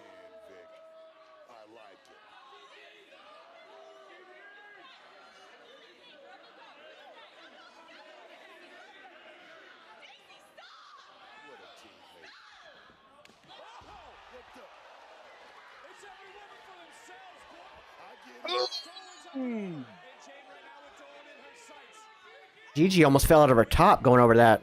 Come on, Let's Gigi. go. Stay in it, Gigi. Rise to the greatness you deserve to be at.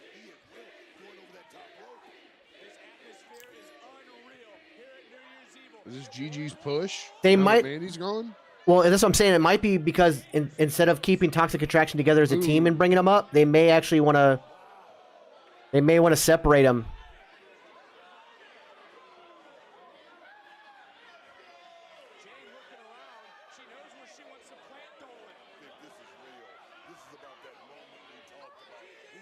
Gigi will take a bump like this, too. She will. Oh, yeah. She's fucking crazy. Yeah, but she's not Darby Allin crazy. No.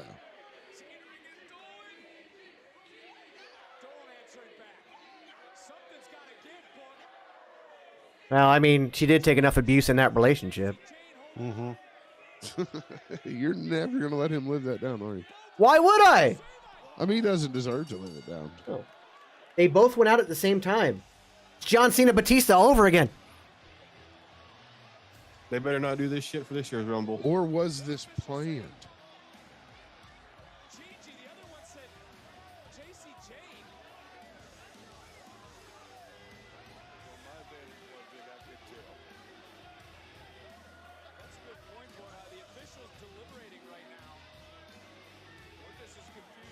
I'm glad the camera wasn't looking that where you At could their see feet, yeah. Yeah.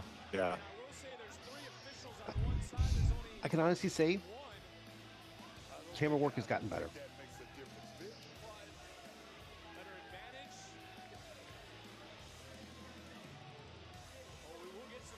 They're going to the instant Well, replay. see the replay. What is this, college football? There was no need for this last night. Oh, we can see it from here. They land at the same time. Oh, here we go. Here we go.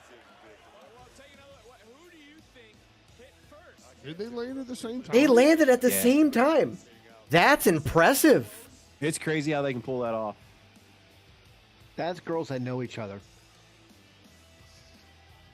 That's crazy. I don't see how Brett and Luger did it. I don't see how Batista and Cena did it. And theirs was a fucking accident. It was an accident and it happened. Yeah.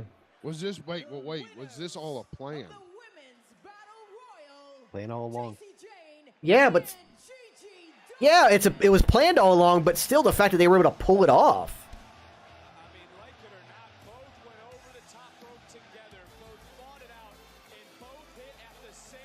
So her first feud is going to be a triple threat. But as we've seen already, because the two of them just fought each other, they're willing to go after each other to be the number one. Yeah. Dude, she probably had the year for a female in wrestling. That was last year. But she straight up earned it, though. And she straight up earned it. Yeah. She is so good. Worked her ass off to be where she's at. Yeah, she is so good. And young. Like, she's got a long, long career ahead of her. She started training with Booker T at here we go. 16. Yep. So do I. Hey, find something we can agree on, Bronny. Because I had you beat tonight, lad. That was going to be mine. Really? Yeah, really. You know what? Yeah, do it right now. I don't stress you. Save it. Fucking Shawn Michaels. He could at least matched his cowboy hat. Yeah, I agree. Because on Saturday, February 4th, at Vengeance Day, the NXT Championship will be defended inside a steel cage. We do have a watch party for that, right? Oh yeah, Wrecking Crew always. Oh. I'll be there if you guys want me on camera, or I'll just be in chat. Either way. Yeah, we probably gonna need the help because I think that's right around the time Dad has kids. His new sons do. Okay, I'm there. Like he's gonna have a lot of time. Yeah, I'll be there. Thanks for having me. Absolutely. Like I said, the door is always open to you and everybody else of the PWC. We appreciate you guys because, again, like we just talked about, the whole point of the PWC, the whole point of TGN Networks is to build an all-inclusive, all-encompassing community of positivity and growth. There's no reason to have anything that's holding you back. If you don't like a certain wrestler, if you do like a certain wrestler, none of that matters as long as you're a fan. Yep. We don't need the tribalism. We don't need the toxicity. Let's just have fun. Like, because this was fun tonight. Yeah. I had a blast. Thank you. Yeah. So I look forward to doing it again. This and every Tuesday. We're now doing NXT Watchalongs along with the podcast. The Wrestling with Toxicity. Sundays or Tuesdays at 7 p.m. with a watch-along right after. I am Super Beard. Super Bro Jason Hoover, Jaxbo, Self Bet. Thank you guys so much for tuning in. I look forward to everything else. Like I said, Jax, hit me up when you're doing Fortnite. Maybe I'll join you. We'll have some fun with that as well. Oh yeah. keep an eye on the PWC. We run shows all week long. Keep your notifications on because we like to go live sometimes randomly throughout the day as well. If something breaks, we try to cover that as well. Also, if you can, please like and subscribe on the PWC. Go over to twitch.tv/thegeeksandnoobs. Follow us over there. YouTube.com/TGN Networks and give us a follow there as well. We got a lot more stuff coming. It's going to cover wrestling, comic books, the whole like. So once again, thanks everybody for tuning in. We look forward to Vengeance Day coming up. We look forward to Raw, SmackDown, AEW, Dynamite, Rampage, the whole nine. Royal Rumble. Yeah, that's going to be a huge one for all of us. I can't wait for that one. Self-bet, if you're going to be around town, you got to get as much like footage as you can. Just try and shoot some stuff, whatever you can. The guy I traded this Pentamask for, he owns a wrestling store shop. And he's gonna have his version of the Royal Rumble because he puts on shows in the mall, and he's gonna have EC3, Austin Aries, and Hernandez. I'm gonna go try and speak to them. I'm gonna hit up WrestleCon and see about possibility of getting some type of press thing since the pop up. I've sent feelers out to as many people as I can. Anything I can get, I will make, post, tag, and try and post up on PWC. What I'll do is because I get paid right around then, so maybe I'll make the trip out to San Antonio as well. Hell yeah, man. I don't know if I can actually get into the Rumble because the tickets are ridiculous, but at least we can do the around the town stuff. So I'll try and do that. I'll hit you up on Discord, Self-Bet. We'll see what I can work out. All right, so thank you everybody once again. Have a wonderful night, and we will see you guys next week.